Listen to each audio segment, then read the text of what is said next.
All right, you guys, happy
Check 1, 2, 3, 3, 2, 1. We are good to go.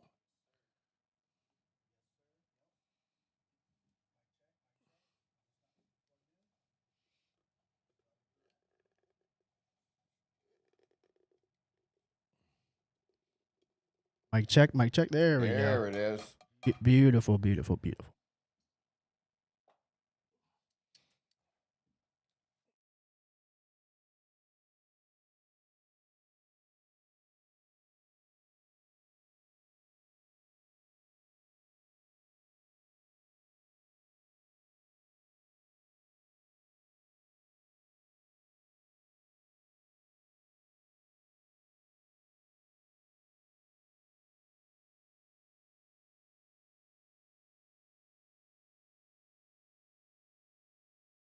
Let's fucking go. You are listening to the Outlaw Apostle Podcast. I'm your host, Troy Neff. I'm the fucking guy. Whoa! Who knew I would make it this far? They hated, they never believe me. Yeah, I would never drop the ball. I know I make it look easy. Yeah, Mayweather with the defense. I don't care what a critic got to say. I got them picking up the pieces. That to me, you really playing with your life. I'm about to come and run it all back. I'm the new era, about to snap back. You ain't fitted for it, cause you all cap like. Hold up, I shoot my shot, wait, hold up. I'm really about to run this go up. You know it's all net when it go up. Ain't got no other plans, you don't need to understand. And welcome. It is Monday morning, and you're listening to the Outlaw Apostle Podcast. I'm your host, Troy Neff. I'm the fucking guy, and the other fucking guy with me. We moved him from the couch to behind the controls today. Our good buddy Leo will be heading home from Vegas. He did a nice little Vegas weekend with some buddies, and good for him. That's kind of cool. Good morning, Mikey G. How are you, brother? Good morning, sir. I appreciate the hat again. This is add a little bit of brightness to my day. Yeah, here. well, too bad we can't show people that. Yeah, I know. Like, I was just thinking about that. It's actually, as a Steeler fan, I do have to say, it's a pretty cool hat. I like the I really like the like how the golf style hats now. They have that tassel across the front. the rope. Yeah, I don't know why, but I just really like that look. Yeah, that was kind of a thing back in the 80s. And I think that's why it's coming back. They brought it back Yeah. the last couple of years, and so I have a few of those too. I was going to actually wear my Music City Timepieces hat today that has a rope on it, and it was also red and white, but I decided, just because of the clips that we might have from this that we've been posting, and I've been posting on Facebook and especially TikTok, I want to make people go crazy again. Yeah. Because the other hats that they saw were MAGA, just the initials. Now I want them to see the original red fucking hat. Yep, the OG. Yeah, so more people can tell me I'm gay. I've never had that many people. Like, there's been more people on TikTok on mostly two different posts call me gay than I've been called gay in my entire life. If you add up all the times that somebody said that over 57 years, because it's just not said that much, Yeah. or it's certainly not in person. No. And the fact that Yeah. that hat warrants that comment more than I like the T-shirt, but a T-shirt like you're wearing, nobody would talk shit about that. Yeah, they love the rainbows. So I even asked somebody that I checked their profile, and so you could kind of tell the profile picture, but then with the little things they had underneath it, they were gay. So I asked them, what do you think about liberals, your liberal friends, using the word gay as a slur now? Because that's not supposed to be a thing. Yeah. I mean, I had somebody tell me, well, I know that you're against the LGBTQ plus and you're against women's choices. This is what I know when you wear the hat. Well, I don't look at what my hat is against. I look at my hat for what it's for. Yeah. And I'm for life. Yeah. That's what I'm for. And I'm for everyone having the same rights. I'm not for any certain group to have special extra rights. Understandably, that you get. Like, I don't believe in in hate crimes. I believe all crime is a hate crime. Yeah. And just because somebody says something bigoted doesn't mean that they should get a worse penalty. No, if somebody stabs somebody, the penalty should be the same as if they stabbed somebody and called them a slur, used a slur of any race or language or whatever thing. It's the same thing. Absolutely. No, I agree with that 100%. That's just my thing. And I am, I'm for peace through strength. Yeah. They want to pretend they're for the military. The Democrats have never really been for the military. And the proof is real simple. If we'd have to look it up, but the percentage of people who call themselves conservatives or Republicans that serve in the military has got to push 70 to 80%. I mean, whoever the Republican candidate is always wins the military vote. Yeah. Percentage-wise. They just do. And Democrats have been known in previous elections to try to disenfranchise military votes from counting, because of when they come in or when they were done. And it takes, the military mail slower than the U.S. mail. Yeah. So, yeah, there's that. 100%. Nah, it's well, we've seen how it goes down when we have anytime Democrats bring up military, it seems like it's all about less. Like, we want less this, less that. It's like, no, we don't want less. We want more. We need more. It's not because we're just these warmongering pieces of shit. It's because we need to protect ourselves. Well, we did look this up, and it was under Biden. There was no branch of the military, none, that met their quota. None. Okay. And under Trump, in his first year, they exceeded the quota. It wasn't a great number over, but it wasn't like close. More than zero. And it was definitely, it was maybe like whatever the quota was, you'd say 110%. Okay. You had 100% of the quota, and then like maybe another 10%. All right. Is a good rough guess from what I remember when we looked it up. But that was, and that's, I have mentioned before my, whatever you want to call them, 2 ex-stepsons. And I have the one's boots I just put up here that he had given me that we had at the other studio. So, I still have much love and respect for him. And him and his brother, they both signed up, and both conservative young men, both very, very smart. But they decided they wanted to serve their country, and they wanted to, utilize the military's money that they give you for education.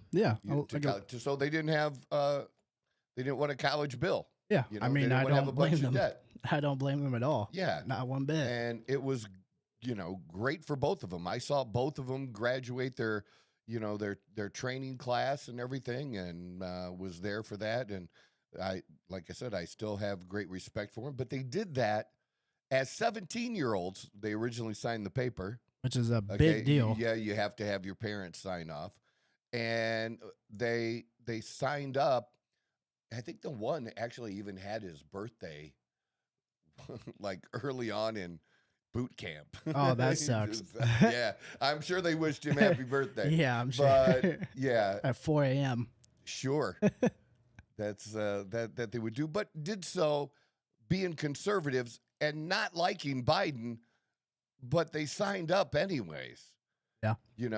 Maybe some people will sign up but you have to know, if you sign up under a president you like, the president that comes after you may not like. Yeah. And you sign up not knowing if you'll ever go into a conflict or not. Yep. Mm-hmm. But knowing that a president you may not like may send you to a place that you may question, but you're keeping that question to yourself. Yeah. Oh, yeah. And doing what you have to do. Yeah. I mean, they don't choose the war. Soldiers don't choose the war. They just sign up and say, hey, when duty calls, I'm there to help out. That's basically what they're doing. And I'm kind of with you. I think on the last stream, you you like said, just because somebody served doesn't mean I have to respect them. I agree with that. But I do think it still warrants some level of respect to like make that sacrifice. But I don't think you should fucking be bending down and like kissing their boots for every little thing that they do. Like you can. Well, there's a difference too. If you go back to the people of my dad's era, but then he's, in his 80s. My dad served in that time period, but he was National Guard. Okay. And he volunteered. Yeah. My dad wasn't drafted. He volunteered. And they could have been sent, his group, but they weren't. They, like, the craziest thing they did, I think, was go to a prison riot. Really? Yeah, they did. Wait, is that the one way back in the day where it was like the prison riot, but it lasted like they It was in Ohio. My dad was Ohio National Guard. I remember something being in Ohio where there was a really famous prison riot, and then the prisoners completely took over the entire building. Oh, yeah, he was scared shitless because they posted them, in areas, and they didn't have real bullets. Oh, wow. What, the rubber bullets? Yeah, I don't know, something like that. I'll have to ask him again since that's crazy. I am traveling to Ohio this week, but I will be doing the show here Wednesday, and I didn't want to miss Wednesday's show. I couldn't get a later flight Wednesday that really worked out, so we're leaving super, super duper early on Thursday morning. Yeah, those are tough. Those are tough. Very tough. Tough. Well, at least... but I'll ask him. I said the TSA is getting paid now, so it might be a little bit easier. I'm hoping. And some of them are being paid. I don't know if all of them are being paid. I have no idea right what's ones. going on. And these motherfuckers in Congress don't come back till like the 14th or 15th. Yeah. That's a long Easter break, man. Yeah. Seriously? Must be nice. Yeah, how many other, typical American families get to have a 3-week vacation? Just for Easter. Yeah. Not very many. Anybody that runs a business for sure definitely doesn't get to do that. 100%. No, well, you don't if you work for Jeep either. I'm saying you don't. Yeah. Yeah, that's not a thing. They don't have Easter breaks like that. I wish they did. I'm the sure only they thing I wish can they remember did. is school. School's the only other thing I School. can think of that gets an extended break for But stuff even like they're that. not getting 3 weeks. No, fuck man. no. Hell no. It's because they're not getting paid our tax dollars. That's why. Yeah. They might get a couple extra days, and that's about if their district votes on it and approves it. sure. That's like the hardest part with all that shit is, I'm sure you remember back home, there'd be I remember. vote for prop, blah, blah, blah. And it's always something school related every single time. Every time. It has. So, yeah. I also spent some time this weekend, obviously, watching some basketball. Yep. And it was exciting fucking basketball. And I do have to say, for the first time, you and I talked last night while we were on the phone, we were watching the same game, which was the Houston Rockets and the San Francisco Warriors. Golden State. Golden State. Golden Warriors. State. Same thing. Golden State Warriors. California. Same thing. And wow, what a game. That was that's probably, I haven't seen a lot of pro games this year, but that was easily the best pro game that I saw this year. It meant so much. Just seeing Steph come back the way he has. As a Cavs fan, I fucking hate the Warriors and I hate Steph Curry as a player, but I've consistently said that Steph Curry he's a top 3 player of all time, in my opinion, just because based on the size, his ability, and what he's able to do, the longevity of everything, it's incredible. And it takes a lot for me to say that, like a lot. One of the best plays, I was almost going to message you in the play and say, did you see that? I loved it. This is in the fourth quarter. Steph has the ball, and KD guarded him a few times. And see, that's the shit LeBron would never do. And I love that KD does. And he's going to say, he's always been a good defender as well as an offensive player. And he's like, I'm going to take this guy. And they have 2 different games, and he's so much bigger. And Steph took him. Yeah, took him on. He cooked. And scored and went around him. But KD made full effort. He made full effort in that. Yeah. And to see a player do that, and then to see that, that Steph wanted the ball and wanted the ball at the end of the game, made a big three to make it just within one, and they had a chance to go ahead and just missed it off the rim. Yeah, the game winner. And then he came back down and had one more chance, and he missed, but they made a 2-pointer.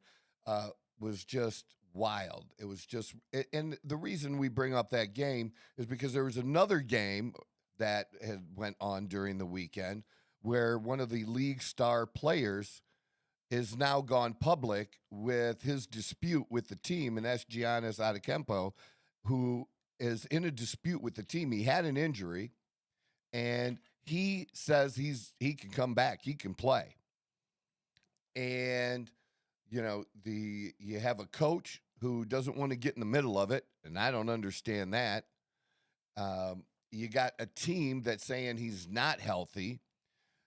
When he first, like 10 games ago, spent about the last 10 games, he said he could have played. Oh, yeah, for about a month now, it seems like. And at the beginning of that, they were actually still mathematically eligible because they have that play-in that we were talking about before the show, that maybe they could have made that play-in. Yeah, it's never truly over anymore. Yeah, you have a shot. That. Yeah, they had a shot. Now they don't have a shot, and basically they threw games. The NBA frowns on that, as any league should, the NBA or the NFL. Absolutely. People pay a fuck ton of money.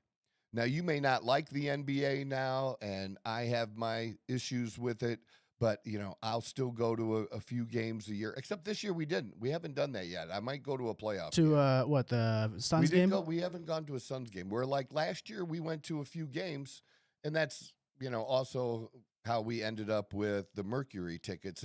And our Mercury tickets, I don't know, whatever our Mercury tickets, I think it's maybe $6,000 or something like that, or maybe a little bit more for the 2 seats we have.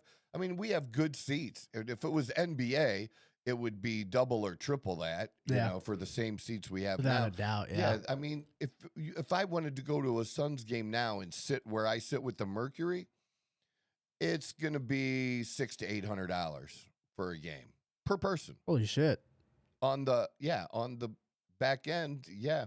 If you have to that's just to buy get in it the door. off of Ticketmaster, from somebody that already has tickets. So you're a person like you don't like paying extra fees, right? Especially for tickets when you're paying fucking $70 fees and shit like that. So there's an app that I use that it's fee free. They've had all the tickets that I've ever needed. I gotta look up the name of it real quick, but it is by far. I think it's called TickPick. So it's TickPick, TickPick. They don't charge any fees. So like the price you see is what you pay. Or are the fees included? No, there's no fees because I've compared like prices just to see if it's bullshit, and they legitimately have the same tickets without fees. So I'm sure they're not making as much money because of that, but I can see the idea of where they're thinking if they do this, it'll help them out in the long run. Is then the incentive because then they're just making money on ads and shit, right? Yeah, it'd be like ads or like I'm assuming they make commission off the ticket sales. I'd have to imagine because they got to be getting that they're charging the buyer or the seller. Yeah, like they got to be making their money somehow, without the fees. So I don't know how they can do it, but they're starting to gain popularity. Yeah, it's good to know. But the tickets are a lot of money, and if you know a player's healthy and a star player, that's why you want to go see certain games, right? I mean, absolutely. That's the whole point. I mean, that's kind of what I said about basically about Pat Mahomes. Again, being a Broncos fan, I'd be the last person to be like, "Oh, Pat Mahomes, he's hurt. Oh, who cares?" No. I want the best players to be playing. I want the best possible product that you can put out. Yeah. And you'd be pissed if he had the ability to play and he didn't play. Yeah, and you absolutely. You paid for a ticket. 100%. And that's they've lost touch with the average everyday American in terms of like These people save up for months maybe just to go to one fucking game, and then you announce an hour or two before that they're not playing when they're fully healthy. It just seems like it's a slap in the face a lot to the fans. To the fans. And I think that's the only reason why the NBA is going after some it. people might only be able to go to one game. Yeah, and afford one game. And they're doing it for the kid's birthday. They're doing it for dad's birthday or whatever. And, they want to see the star players. And to have them, the Milwaukee Bucks, basically throwing games, man, I would sue. As a fan, the fans, that's the only way this is gonna be resolved. Go away. Is fans should sue. I mean, it's false advertising. You could technically fault. That's how I feel about. I mean, it's kind of a little bit different, but that's how I feel about video games right now. Video games, they've had a very bad reputation as of late because it's not what they advertise it to be. But basically, when you buy these games, you're shit out of luck. You don't have any recourse. You brought up, he had this injury, and they don't want him to get hurt because they're probably going to trade him. Well, don't you want to show other teams that he's recovered from the injury? Yeah. Yeah. And he can play and not just a doctor saying, oh, he's good to go, but you actually see in a game, not a private show, that he is good to go. You know what I mean? Isn't that a thing? Yeah, absolutely. I don't think it benefits Milwaukee at all to sit him, whether he's playing, whether they know he's going to leave or not. I don't think it benefits them because regardless of ticket sales, at the very least, you want to get the most amount of money towards the end of this year. I mean, you're probably going to be tanking next year if you get rid of Giannis or he leaves. Well, you're tanking now. Yeah. And with them, crazy, and I think that's another thing too is I'm just against the whole tanking thing. That everybody just drives is me crazy. We're all fucking fed up with it. And that's what that was so great about having Curry play in the game. Yeah, because I think they're on the edge. They're on the bubble of the play-in. They're in. I think they do have a game because I remember at the end of the game they're talking about how Steph will have another game at home. Coming up soon before the play-in or something like that. I heard them mention that. I could be wrong, but I think they were before the game was over and they lost. That they were in the 10th spot.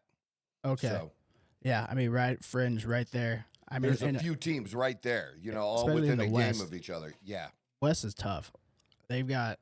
I mean, the Thunder are going to be good for the next fucking 10 years, unfortunately, because not only are they drafting well, they're paying their guys early. Like very early. Mm-hmm. So that GM Sam Presti, I've never seen anybody build up a franchise for their future like this. I mean, he has 3 or 4 blue chip players on that team, and then he has an absolute horde of draft picks, first round draft picks for like the next 10 years, multiple first. Like I'm wondering if this dude he knows, I don't know, these dudes are cheating on their wives or something. Because it seems like he's got them on a stranglehold, and they just don't. They're like, sure, whatever. Because, why else would you fucking just feed into a fucking franchise like this? I mean, let me look up real quick how many total first-round picks they have. Because it's ridiculous. Yeah. They're speaking of just great players, watching the Dallas Maverick game. Yeah, Cooper Flag. Another just a great young player. And that ownership is so lucky because you see Mark Cuban came out and he's I regret selling now because what they did. But he sold. He's still an owner, but he's a minority owner that doesn't really have a say. Yeah, exactly. He thought. When he sold, he was still going to be able to be more involved, or they wanted to be more involved. Nah. And they might have said that at the time, but they're now. Well, obviously, because they traded Luka, and he would have been the first person to be like, "Are you fucking insane?" Right. And I can still see people saying you shouldn't have traded Luka, even if it's for Cooper Flag, because can you imagine having proven? both? Yeah, I know, because they insane. They were still shit. They weren't that good. Kyrie hasn't come back yet either, so who knows? That team next year might be a sleeper team to look after. So OKC, they have 13 first-round picks and 16 second-round picks. You're looking at the Thunder? Yeah, over the next 7 years, they have that many picks. So 13 first-round picks and 16 second-round picks over the next 7 years. So almost to a year of the first round picks. Yeah, pretty and much. Probably pick up more. Yeah. I mean, the world is when you have this many picks and then you have the players that you do, there's nothing stopping them. They could trade for anybody. That's why there's a lot of rumors that Giannis might have been going to OKC because they have the assets and the draft capital. That would be sick. Well, you know who was rumored not rumored, confirmed to be the biggest player for Giannis at the trade deadline? The Golden State Warriors. Really? Yeah, and pairing him with Giannis and at the time Jimmy Butler, even though he did get injured, but for sure. Pairing those three together. I always liked Jimmy Butler. I do too. He's the way he plays. But he does get hurt. Yeah, he's injury prone, but the way he plays is it's just how you expect a pro to play basketball. Like he's always good for 18 a night. Yeah, and he's good. He'll get you some good defensive stops. Like he's a big body, he's athletic.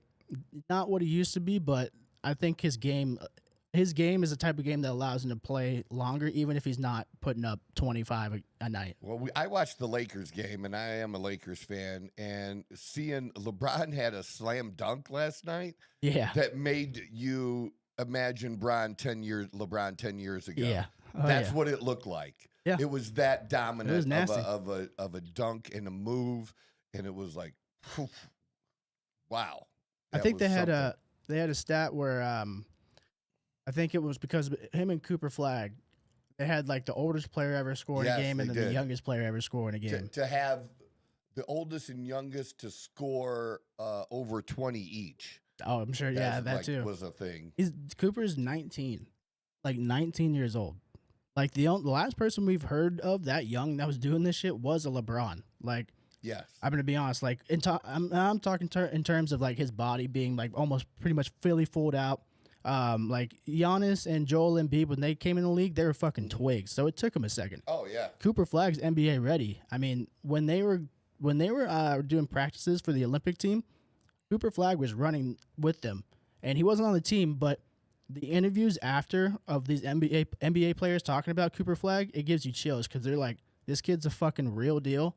He's barely 18. Like, he's legit. Like, LeBron's like, this kid's insane. And they said it was confirmed that there was like a fucking, probably like a 10-point like period where he was just fucking running everything. Like, he was scoring on everybody. He was directing traffic. Like, he looked like a seasoned NBA vet, fucking making it look easy against Olympic athletes. That's crazy. He's fun to watch, and they need something like that. Oh yeah, absolutely. Right now, especially with the stars like Curry and LeBron being at the end of their careers. Oh yeah, you got to have that next generation, and he's definitely going to be at the top of that list that they can build off of if they don't just totally fuck it all up. If they don't trade him fucking 5 years from now for some bullshit. For sure. But they got to do something about teams tanking. That is not okay. Yeah. The Bucks need to be penalized for that. They need to lose a draft pick for that or something. Yeah. Something has to be done. Like, that's a serious deal. That's what I said, that the punishment should make the crime just not even worth it. To where like even if you don't want to play your guy, it's not going to be worth the future of your franchise for one fucking game. Well, you're doing it because they still do the lottery, right? Yeah. Mm-hmm. So you're doing it to be in that lottery to get the top pick. But either way, you're going to be, is it 8 teams or 10 teams in the lottery? For the lottery, I think it's like the first 14 or 15 picks. That many now? Mm-hmm. Yeah. Pretty sure. That doesn't sound right. That's a lot. I remember it was like really weird how they must have expanded it if it's that many.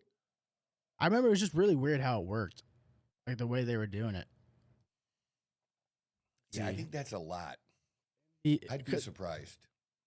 Because I actually haven't looked at this in a long time. NBA draft lottery pick. How many teams? How many? All right. See if the old man 14. Yeah, I thought it was like the first 14 or 15 picks. It's weird. I mean, and that's the worst case scenario is you're at 14. That's the worst. Yeah. Well, right? The thing about the lottery is that it was actually supposed to decentivize tanking, and it actually only incentivized it more because now you could be in that 14 spot, but if you have a 1% chance of getting it, that's still a chance of getting the first overall pick. That a bunch of other teams don't have. Exactly. And it's like, even if you don't, you're kind of stuck where the fuck you're at either way, because those middle rounds are tough because you're not getting the best of the crop of the talent, but you're not also getting the worst. Like it's like a weird spot to be in. That's crazy. Yeah. 14 total, so 14 draft lottery picks, and then the top 14 selections, they're assigned, what does that say? Assigned to be the team that did not make the playoffs in the previous season, which, I mean, I think they should get rid of this and just completely make it to the point where it's just how the NFL does it. It's by record and how you finish the placements, and then the crime or the punishment for the crime just makes it not worth it. Yeah. It should be millions of dollars fines, lose draft picks, and then whatever else you want to fucking impose on them. Maybe they have to be watched longer than most. And you got to do that because they do rely on the betting and shit now.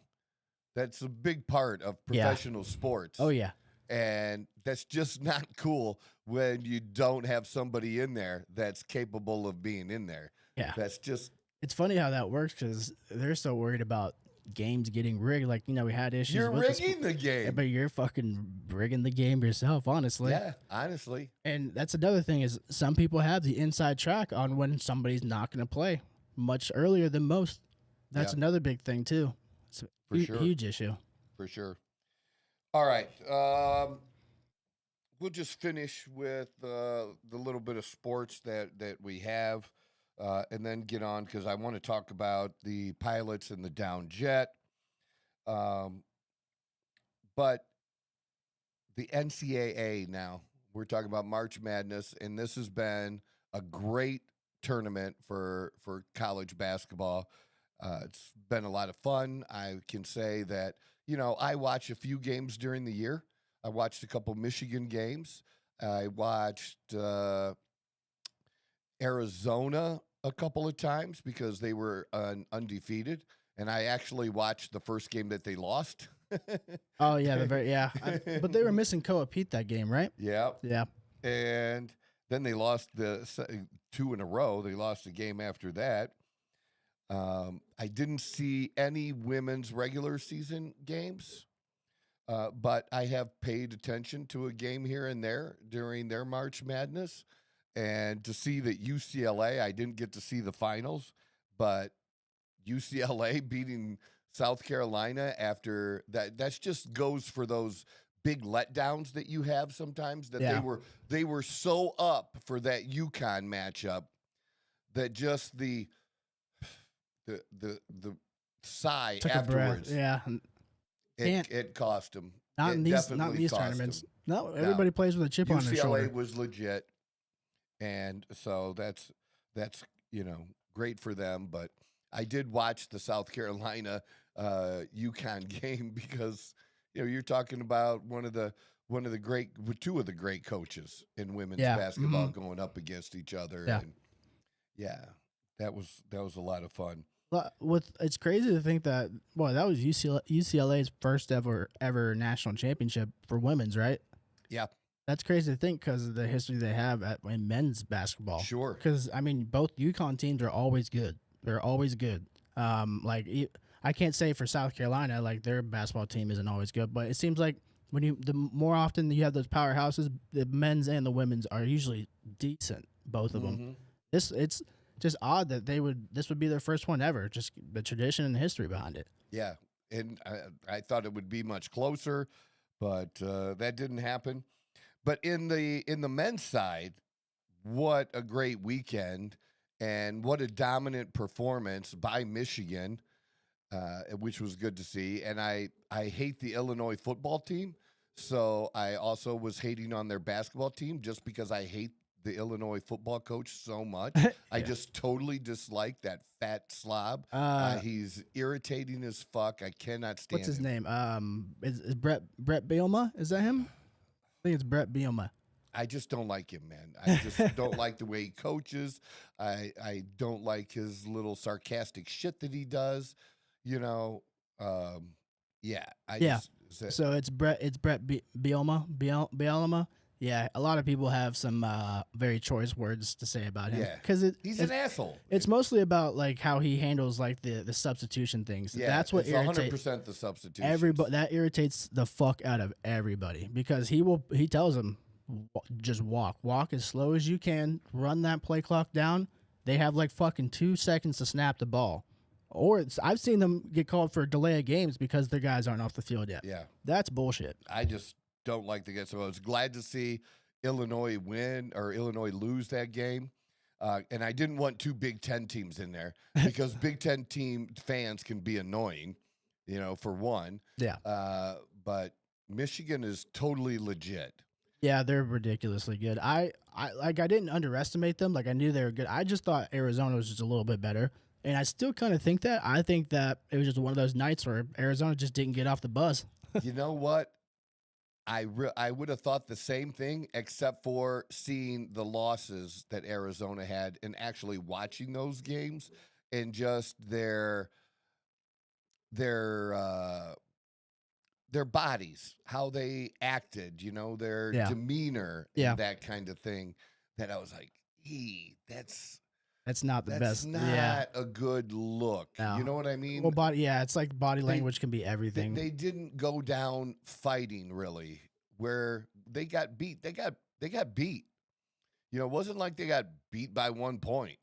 So yeah, Michigan, they just keep coming. And they beat the fuck out of everybody they played this year. Like, It's not just Arizona, which you wouldn't think this would happen, but they beat the dog piss out of everybody they played. Yeah, everyone. everybody. They started out the year, I think they started out the year, like, undefeated first, 10, 15 games, but, like, the majority of their wins were, 30-plus points.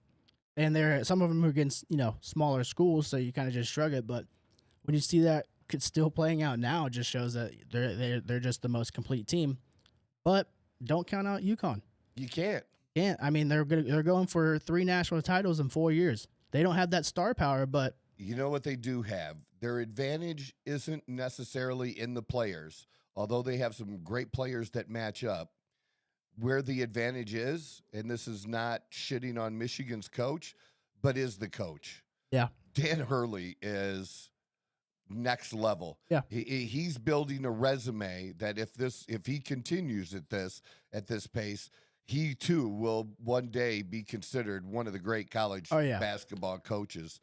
And no, he's got more work to do, but based on what he's already done in such a short period of time, he's putting together that resume that's just top shelf. Just unbelievable. After they won their second of their back-to-back titles, he was like the number 1 sought-after coach for NBA jobs, and he turned them all down.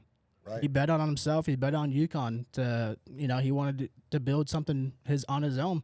And I respect people that are like that, honestly. Like, we'll see how it plays out with, a Kurt Signetti, but, that's how I kind of view it. And with the NIL, it's just as hard for these coaches in basketball as it is football. Oh, yeah, absolutely. And in football, at least if you can keep a guy, you're going to have him for 2 years before they can go pro.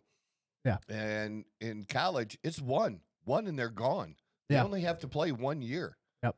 I don't think any of them should have to play any. They should all be able to, anybody should be able to go pro. That's my own personal opinion. I mean, it's how it was before. Well, the reason I think that is, why is it okay if you're a golfer? Why is it okay if you're a baseball player? Why is it okay if you're a tennis player? Yeah, you don't have to go to college. But to say that, now you could say, well, they're not ready. This is a different sport.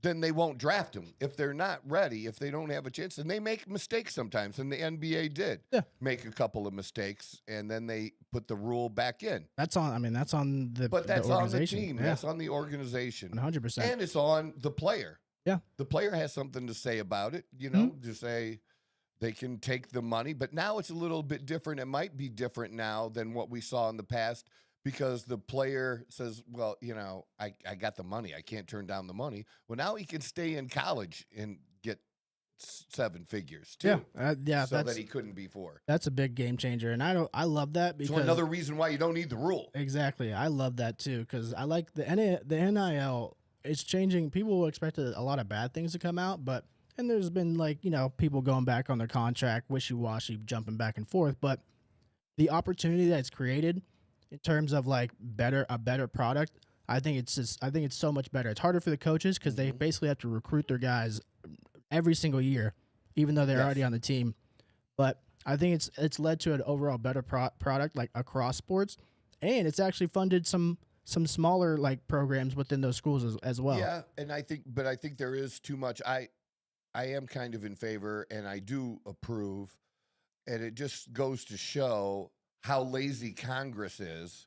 Congress had an opportunity to vote on this issue and put some type of guidelines in, and the leagues and the universities were asking for help because they weren't actually in agreement themselves totally, and they don't do it. So people are mad that Trump acts like a dictator or a king because of all the executive orders.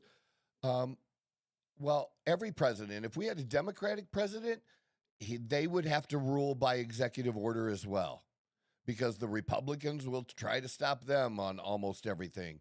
And when you have the Democrats literally against anything this president says, his only chance is by executive order. And I don't like it. I do not like it. I do not like the fact that Congress is really not even trying. I don't like the fact that Congress, that so many are retiring again, that they did this during Trump's first term, and that's what cost them the midterm elections, because incumbents do have a better chance of winning. Now, I'm for new blood. I'm for new faces. I'm for getting people over the age of 80 out of Congress, no matter what the party is. But I still think it's dumb what they're doing in the position they're putting themselves in, making it so hard again, because just knowing how lunatic the left is right now, they're off the chain, and what they're going to do if they get any power back, even a little bit of power, it's going to be it's going to be a fight. It's going to be so fucking bad. I'm going to do my best to make sure it doesn't happen. The president issued an executive order, and it seems that the universities were all appreciative of his action and that he did. And it wasn't crazy. You only get to transfer one time. Yeah. I think it should be transfer one time, and you get a second opportunity if the coach leaves. Yeah. So one on your own, but if the coach leaves, you should have that opportunity then to do that too. That's just my personal tweak to it, but I'm not against what they did propose. Yeah, I'm in favor. I'm in favor of that too. I think the only thing I'd add in is because it does happen to where players do transfer to other schools because of something going on, a family member is sick and they want them to be able to see them play, they stay nearby. So stuff like that, I'm in favor for. It should be voted upon. It should be brought here's why. Here's why I want to transfer. This is X, Y, and Z reason.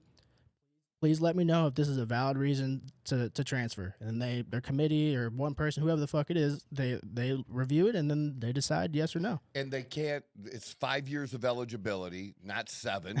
Yeah. Which that was all COVID shit, anyways. Yeah, really. that's all. I don't think that was crazy. I think that's going away. Yeah, as it should. Yeah, as it should, because you are fucking over the younger players trying to get. Ole Miss is happy about it though, because Trinidad Chambliss was able to win his thing. So, but I don't know. You got to stay in college that long. I just think how good are you? Yeah, you're good with the kids. You're good playing against kids. You're in college 7 years. You are a full grown ass motherfucking man. Yeah, that was the big thing with college basketball. You'd have guys that are 26 years old that were playing in the March Madness tournament, just fucking manhandling 19-year-old kids that were not grown into their body yet. Yeah. For sure. It was honestly fucking hilarious to watch because the announcers always pointed out this 26-year-old every single time. ABS, baseball challenges story about CB Buckner. And here's the thing about him having a hard week. He's the umpire too that got hit by the baseball in the face too, right? Yeah, actually, yeah, on the foul tip. Yeah, it was. So he's just having a really bad week, and he had a stretch where I think he was wrong like 6 or 8 times that he was challenged in a row, or he was also challenged on a strikeout pitch twice, and he lost. His call he was had bad.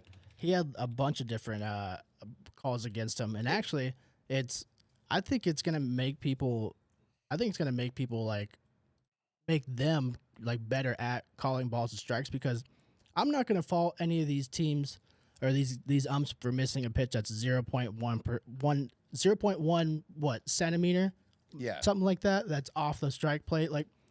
Yeah, that's tough. Like, I'll give it a pass. It's the fucking times when it was like 6 inches out of the strike zone. And they're still calling it a strike, or it's right down the fucking middle and they're calling it a ball. That's Right. what we needed, or why we need it. But I think it just made it. It's gonna force them to tighten up their strike zone, because these players they're used to what's balls and strikes to their body size. A lot of times these umps, it doesn't seem like they adjust strike zones for guys like They never did. Aaron Judge, or like a fucking, I don't know, like Spencer Jones, like these 6'7" dudes, even smaller guys. The smaller guys will get in the box and they'll get down in their stance, and it just makes the strike zone smaller. And it just seems like sometimes it can be too much of a competitive advantage at times, because if you have a certain body type, I guess we'll say, that favors what an umpire calls, like, that's the thing about baseball. It's like little stuff like that will give you an avenue to win a game. Yeah. Like, it can completely change the outcome of a game. My problem with Buckner, though, after reading this, goes even further, and that he is, and how they rate the umpires and how they track them.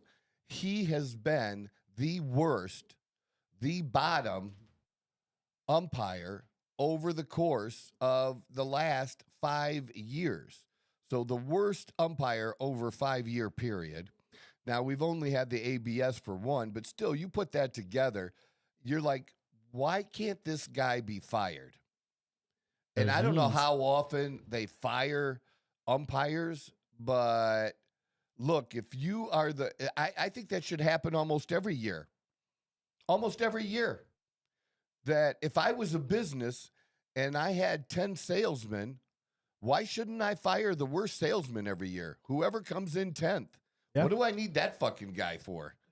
You say that, You like know what I'm a saying? yearly review, just to see how your work is. If you've progressed at all or anything like that. Yeah, I'm with it. You would think it's kind of crazy that. Or if you finish second, like if you finish last 2 years in a row, you're definitely gone. Something. Yeah, for sure. Yeah. Well, the only thing that kept him out of the headlines was Angel Hernandez the last fucking 3 years. Everybody was on that dude's ass. I mean, Yeah. so bad. And it was warranted, because he was bad. Like, he was terrible. And I honestly think his publicity is kind of what like expedited the ABS thing, because people were sick of his shit. He's an asshole, though. Yeah, that too. You know what I mean? That doesn't help. So that doesn't help. He doubles down on it. Yeah, and so I think maybe on CB Buckner's side is they like him But as yeah. a person. You know what I mean? They Yeah. like him as a person. But I'm sorry. It just You don't get to keep a job that you're terrible at just because people like you. That's not how it works. A thing. Yeah. And that usually goes to the union, and the union protecting him.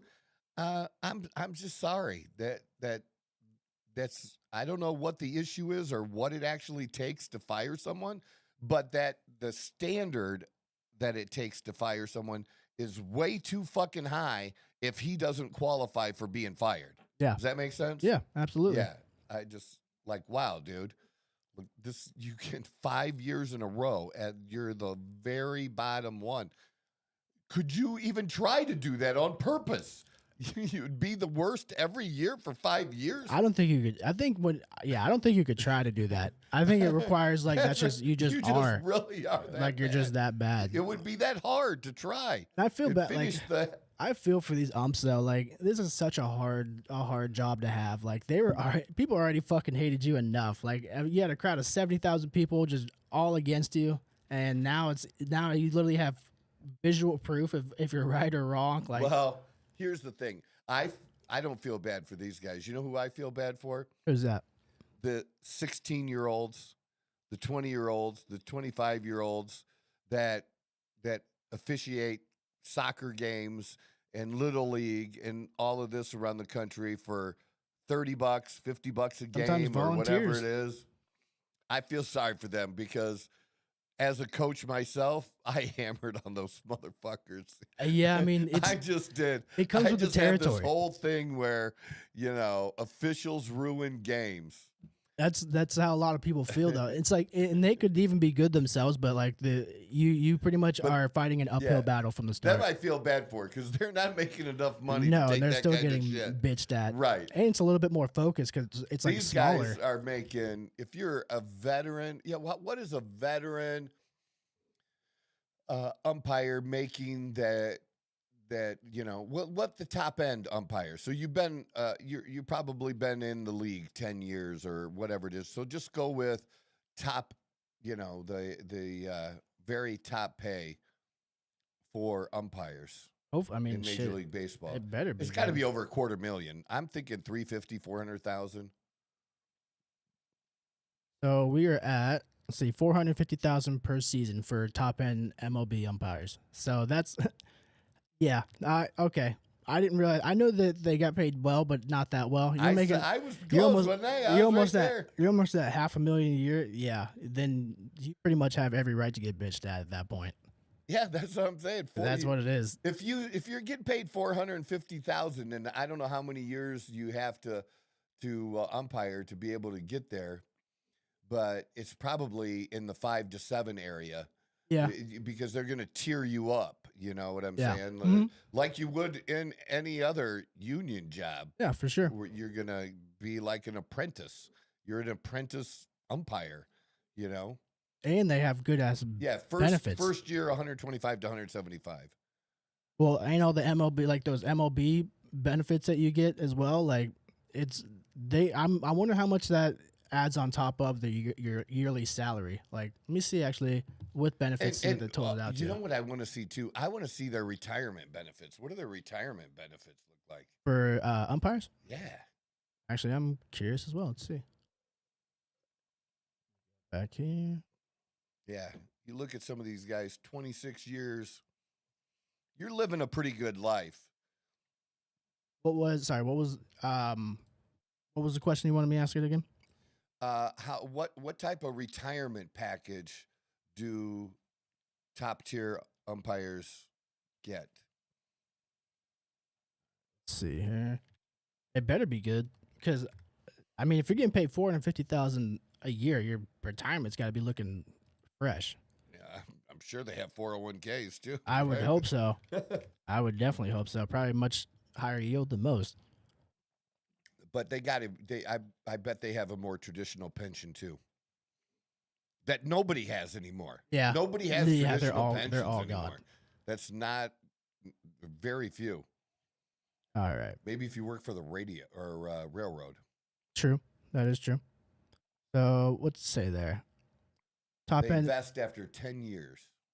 Oh, so it takes the fact so they have to have that 10-year service period. Then kind of like, and they have a defined benefit pension plan, which is exactly what I said. The old kind that pays you for life that nobody has anymore. Nope, so go unfortunately. down. Let's see the.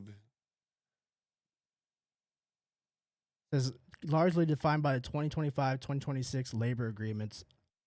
See, 65% of their final 5-year average. That's crazy. 65% of that. So if you're making your last 5 years, you're making $450,000. You're making $250,000 in retirement. Holy fuck! Not counting whatever you saved yourself. Yeah. Holy shit. I mean, that's not huge money, but that's enough money to retire and have a nice condo in Fort Myers and golf Arizona. as much as you want, or Arizona. I actually know a retired umpire. And now you know a little bit more about him, don't you? Yeah, I do. Well, the lifestyle makes much more sense now that I see this. But he was it was Kerwin Danley. He was in the MLB for probably about 20, almost 30 years. So he was doing well, but he was one of the more prominent umpires. And the first time I ever met him, I recognized him immediately, which for him, it wasn't like that's not something where he just walks out in public. Do you have his contact? I don't have his contact, but I know people that can get in contact with him. Get him as a guest. Yeah, absolutely. I've already asked. It's already been out. That has been on my mind 100%. Especially since we've been talking about this so much with the ABS. As soon as we started talking about this story today, I was like, that brought it up. I was like, I'm going to reach out or try to get a hold of Kerwin, see if he wants to come up for an interview. You know who else I have that you can write down? I'm just going to tell you now on the show. Sure. I interviewed, and you can tell him this.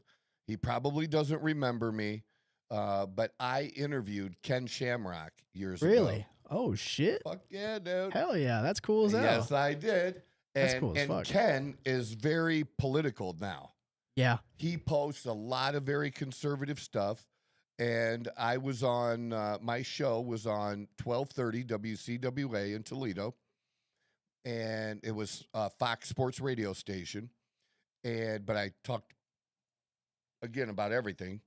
And I had him on the show. I had a lot of great MMA fighters on the show.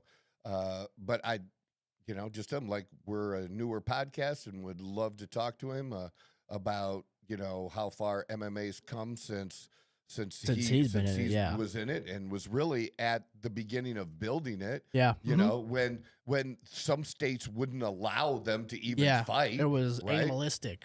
Yeah. It's too violent. And then also, when he decided to start to speak out politically and, talk about that kind of stuff too. Yeah. That would be great. He'd be an awesome fucking guest. Was he still like... So he's on Facebook. You could try there. I don't know what other ways you can try to, get him, but I'm putting it out there. Just I don't know where he lives, but that's an option. That's okay. Well, when you interviewed him, was he transitioning to the WWE at that time, or was he still heavy in MMA? He was out. Okay, because there was a time like he pretty much this would have been like, I don't know exactly when, but you're looking at about 2008, maybe 2010 era. Okay.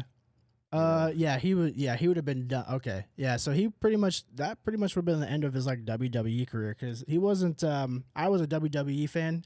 He wasn't as polarizing in the WWE. The scripted thing just didn't seem like it was his thing. Not his thing. Yeah, like he was much more better. He was better when he was just like amped up, like he's actually fucking in the shit, like he's about to go fight somebody. Have you seen the new movie that's out on Prime, The Wrecking Crew? No, but I've seen ads for it. Okay, we're almost done with it. We've watched it 2 nights in a row, and we still aren't done with it. Really? Yeah. What, like, is it long or something? I don't know. We were watching other stuff, and it's okay. It has the same stupid premise that other movies have, and but a lot of action, and it's funny seeing Momoa and Batista fight. Their brothers in the movie, but seeing them, and there is a move they're fighting outside a police station, and it's so crazy. Like, no police would ever come running out from the police station if you're literally throwing your brother into the car and smashing a window. There's no cameras or nothing. Yeah, that wouldn't be a thing. You wouldn't see cops get involved in that. No, that's not a thing. They totally beat the shit out of each other and a couple of cop cars. But there is definitely a WWE move that he pulls on Momoa, like on pavement, no less. Jesus. Reverse body slam back, and like, oh, that just hurt watching it. But it was so good. And he actually looks a lot like Batista, kind of looks like The Rock now. Really? Because Rock, how The Rock lost a lot of weight and muscle. Yeah. But he looks very good, very healthy, very athletic. Yeah. But it is different seeing him good like 50, 70 pounds lighter. Well, you know what I mean? We know Momoa's not. Jason Momoa, he's still a big... Yeah. And he plays the part that he has. He's perfect for the part. I love, he's a young asshole, and he's supposed to be a young asshole brother, Yeah. It's pretty good. I'm a big fan of... Batista was probably one of my favorite wrestlers growing up. But the only thing now is he has turned so fucking liberal. now. Like, See, I wish you wouldn't have told me that. I'm sorry, but it's just hard, like, cause he's so liberal now, and like it's just the status quo with like anybody in Hollywood. Like Yeah, that's I just what hate it that. feels like. I hate that because, I've probably seen, I'm going to go with 90% of De Niro's movies, Okay, and the dude's been in probably 100 movies. So yeah. it's a lot of movies. Oh yeah, And seeing him talk and just talk shit about the president, you fucktard. yeah. They Well, have a right to do it. You have a right to do it. Most of the time, I'm going to give them more of a pass. When it comes to bands, it depends on if they include too much of it in their show. yeah, If or they their include songs too and much like, of it in their show, then I have an issue with it. If they don't, like I listened to Pearl Jam years ago. They came to the little arena we had in Toledo, the old arena on the east side, and it was during Bush Gore. Okay, during that presidency, During that campaign, and they might have said something for 15 or 20 seconds, but I was thinking they were going to say something during the show, and they pretty much didn't. And I was like, thank God. I really liked their music at the time. I still like their music, Yeah. I think it's just it's a money thing. My dad was a big Pearl Jam fan growing up too. I like them as well. I think with a lot of these, like anytime you get in Hollywood, it feels like most of the times it's for money. Like they don't want to lose.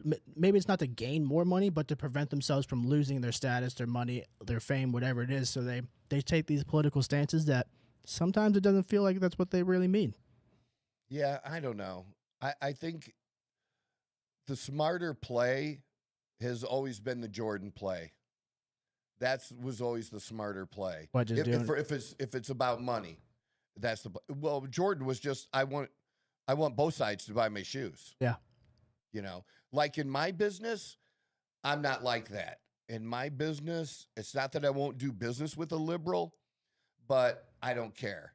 I don't care if what I put out there and say that somebody decides to not do business with me, and help them lose weight, add muscle, help them with peptides, help them get their testosterone levels, good. Yeah. Go to a liberal doctor. What the fuck? I do not care.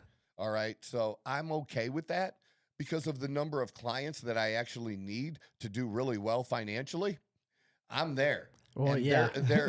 My clients are 90% conservative, and including their spouses for the most part as well. So there's enough of those out there that I don't have to offer my services to both or be worried that, I really want their business. Like a good friend of mine who had took his dad's heating and air business and just increased it tenfold, phenomenal. Yeah, he mostly didn't. People knew, but he didn't put it out there like I did. And he would thank me sometimes because he said, I can't do that because he needs to put in that liberal's furnace. Yeah. He's got workers to pay for it. Yeah. They need air. Who cares what your politics are? Yeah, when you I need need this, I want to put in somebody's furnace or air conditioner or whatever. And I get that. But for me and for a small business, most of the time it doesn't matter. Be yourself, put yourself out there in an authentic way, and there's enough people to go around. Yeah. Oh, absolutely. 100%. That's how I feel about it. And there's more like-minded people who are like, yeah, they might not align with me politically, but they do good work, and I have people recommending them. So fuck it. Let them just do some good work at my house or whatever the fuck I need. Yeah. I just saw a video of Steve Harvey that was interesting that goes right along with this, where Steve Harvey, I believe it was during Trump's first term, that Steve Harvey had an idea. He went and met with the president, and he wanted to work with a certain number of kids, and he only had so much money to be able to do it and could only do so much in a given year with the resources that he had. And he was offering, he wasn't making any money off of it. It was totally, to do a good thing for the community. And it also had to do with housing and educational opportunities and offering for kids and like for adults that don't know how money works, like they don't know how loans work and shit like that you should actually learn in school, but we don't. Doing things like that. And so somebody asked him, more recently, what he thinks of the president now, and what he's done. And his answer was, he's kept his promise to me. And they tried to get him to talk shit about the president, and he didn't endorse or not endorse, and is not endorsing, you could kind of tell, Yeah. but he went with the one thing that was true, and that he had an idea. He went to the president with it. The president liked it and said he would help, and the president delivered on that help. And so I think that's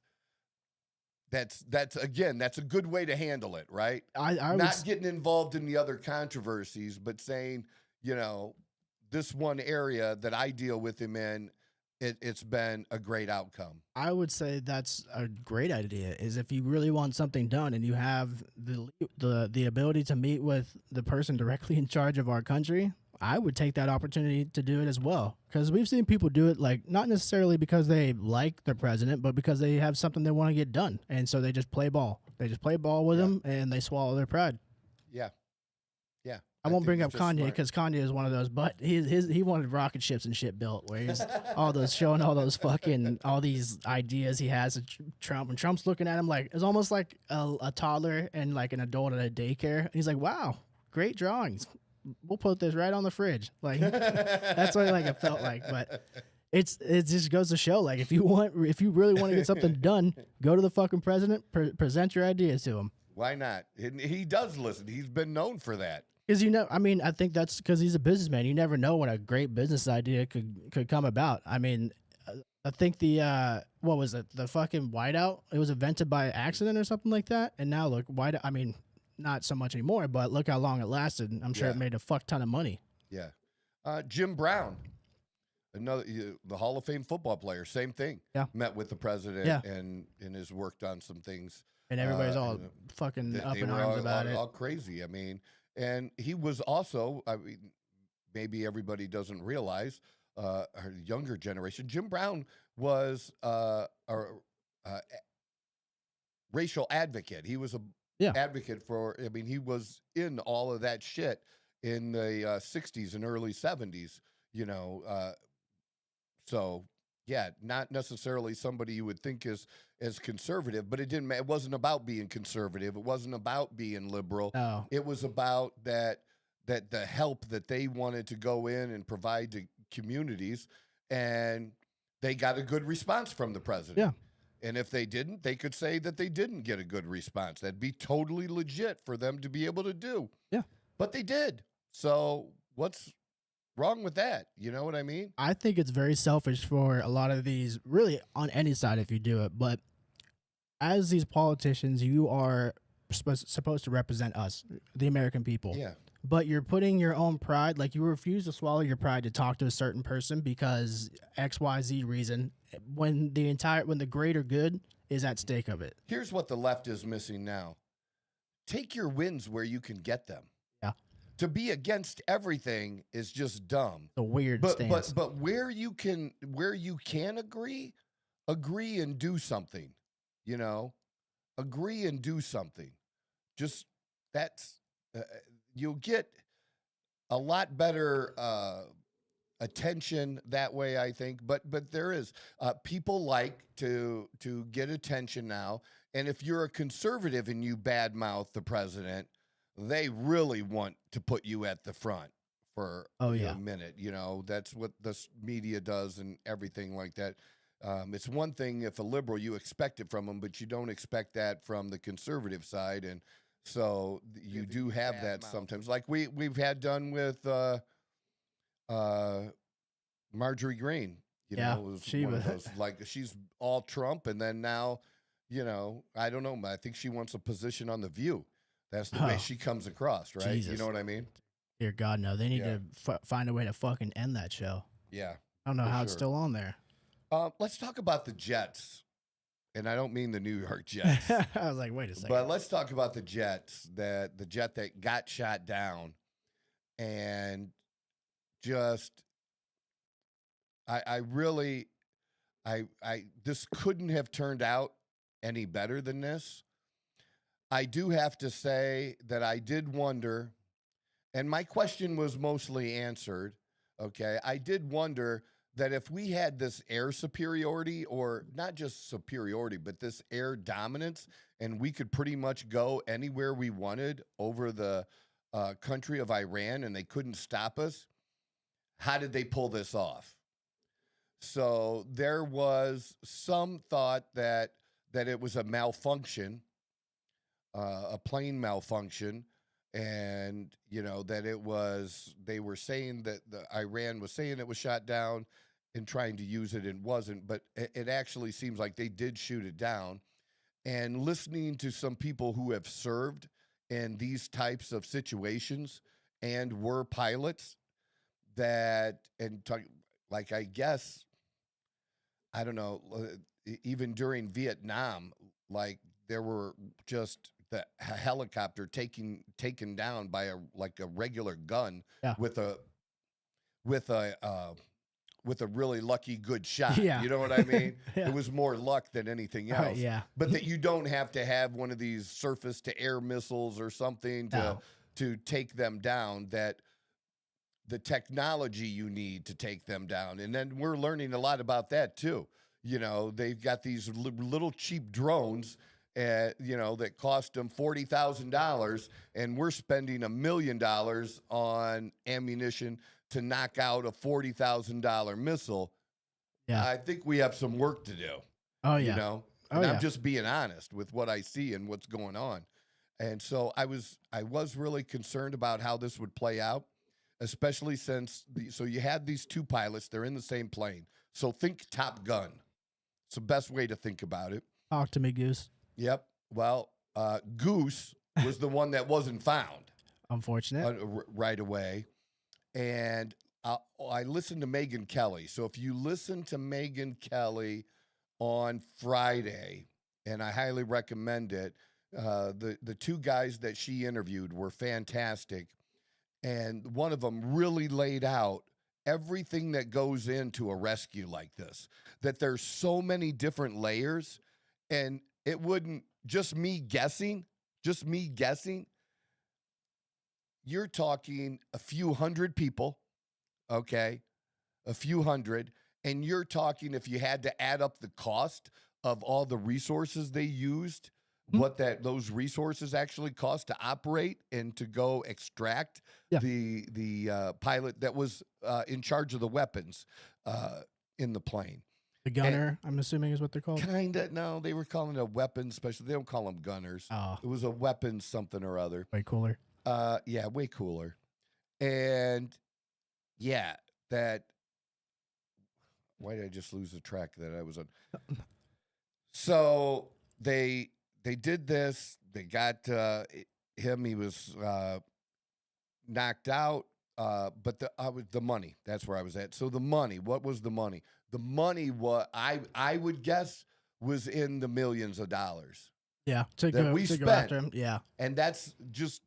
And I'm not against that. I'm just showing how important it is to save and go after that one life, and not just military people, but this Trump administration, like his previous administration, anytime that we've had that he's come into office, or it's happened while he's been in office, that some country has taken one of our citizens and put him in jail for whatever it may be, I've never seen a president work as hard as this president to get even your average, typical American, well, not just typical average, but even celebrities. Yeah, but also, you know, and more. Yeah, and Griner, somebody who talks shit about you. Yeah. Okay. What did we fucking get? Nothing. Yeah, but you know what? I was totally against Republicans at the time that spoke out, leave her there, she deserves it. No, I totally disagreed with her. The overall image. I totally disagree with her politics, but I didn't want her left there. Did I think it was stupid that if you knew, you maybe should have known better than to take, weed that you're going to smoke in a fucking Russia? Yeah, to Russia, that's probably not a brilliant idea. Okay, but I've done dumb shit too. That's I used to. I'll tell you the story sometime. But I think I might have told it on here one time. But anyways, on my radio show years ago, I used to make fun of people and do stories and dumbass news of people that brought weapons to the airport and they didn't know it was in their bag or something. And I didn't believe them. I thought that was the dumbest thing in the world. That how did you not know you had a firearm in your bag? In your fucking bag? I did that. Holy shit. I had a loaded gun in my backpack. That was probably the craziest oh fuck moment. Dude, they shut down they shut down every lane of security. Wow. And they took your ass to the back, huh? No. No? They took me to airport jail. What the fuck? There is in Detroit, there is a literal jail, like jail cells that they hold you until you're taken to like the regular jail, I'm guessing. To the regular jail or whatever, but I don't know. The detective worked pretty hard to get me out that day. But I was on a first flight. It's like 5 o'clock in the morning, and we had a first flight to Mexico, and we were going a few days early, and so I might as well tell the story how it happened now. So how this stupid story happened, and I'm a total idiot, is so I had this gun, and I had a few guns, but we had moved into this. It was a nice housing arrangement. They were more like condos than apartments. Okay. One story connected together. It was more like a condo, right? Very nice.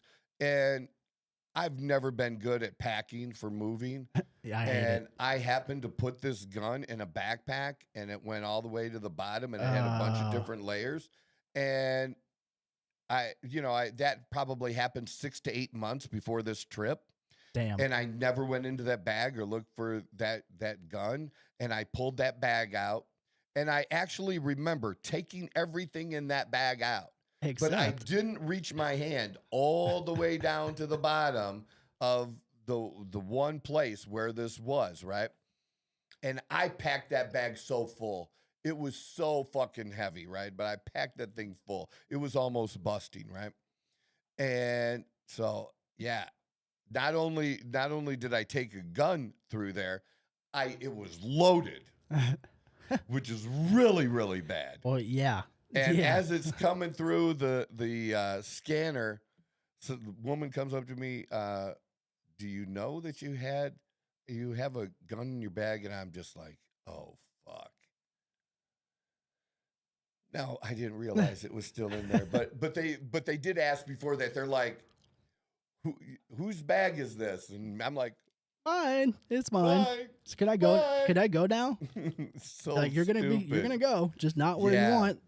And good thing that they had all the video they had, because the video backed me up, and that I really didn't know that I had done that. Just by and here's the thing, intent matters in this case. Sometimes intent doesn't matter.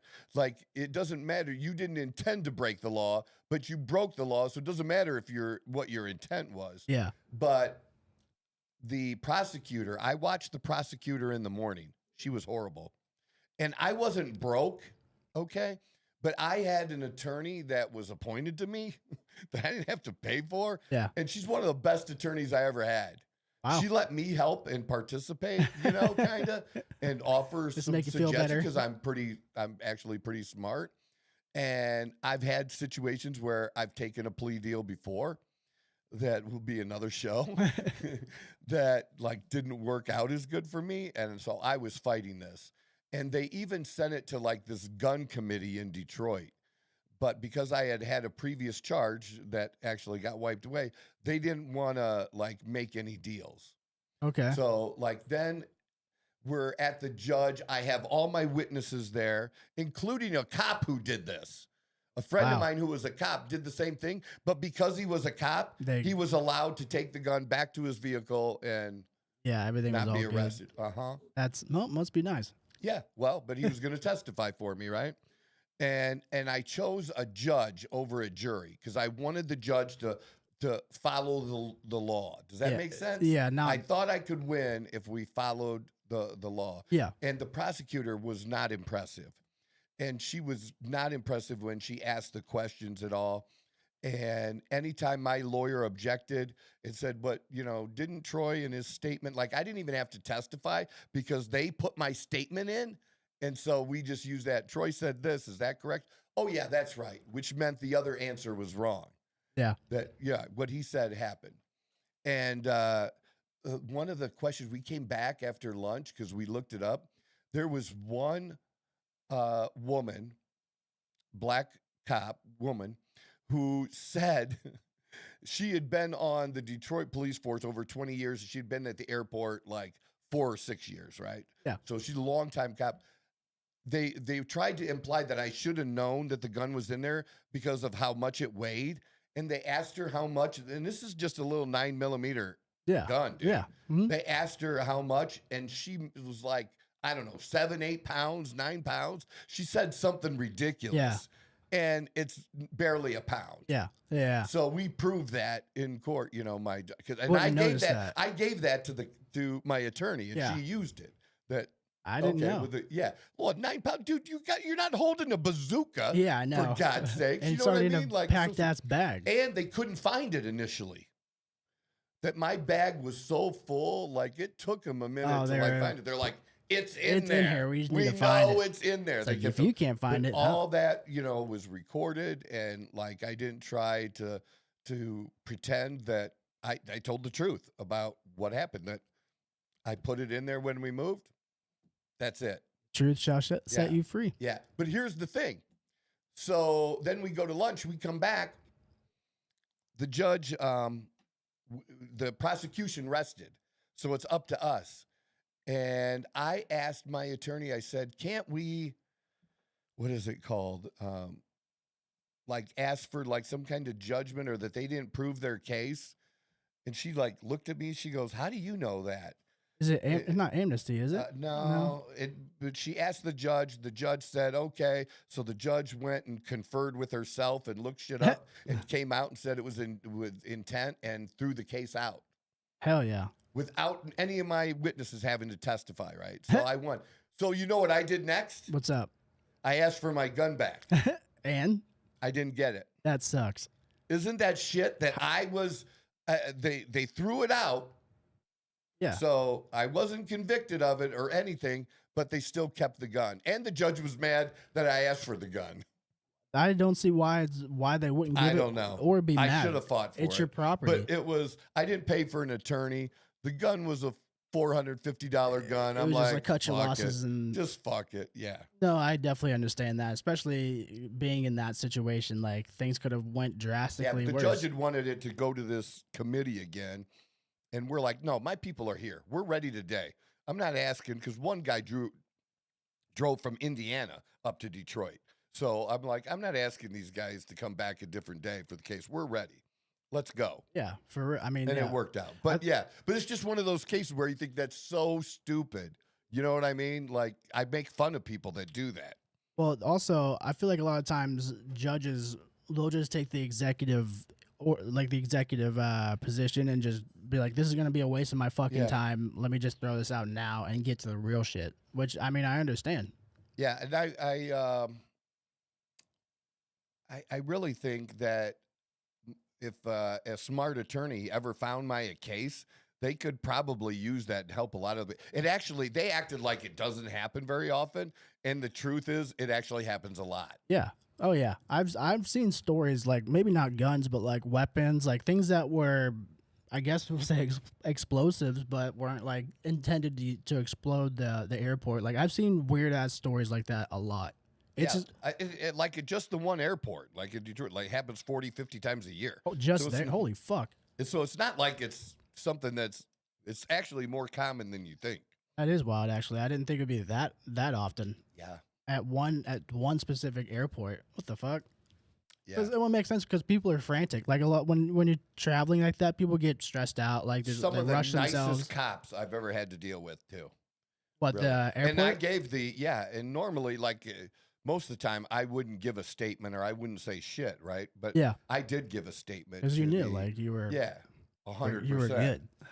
And the one cop, like they tried to feed me some McDonald's or some bullshit. Like you're a And, fucking I murder couldn't- suspect. Yeah, it was like The so fuck. I'm like, how about I had my bag. I don't know why I had my bag, but they had the bag, and I said I have some protein bars in the bag. Can I get protein bars out of there? And they let me.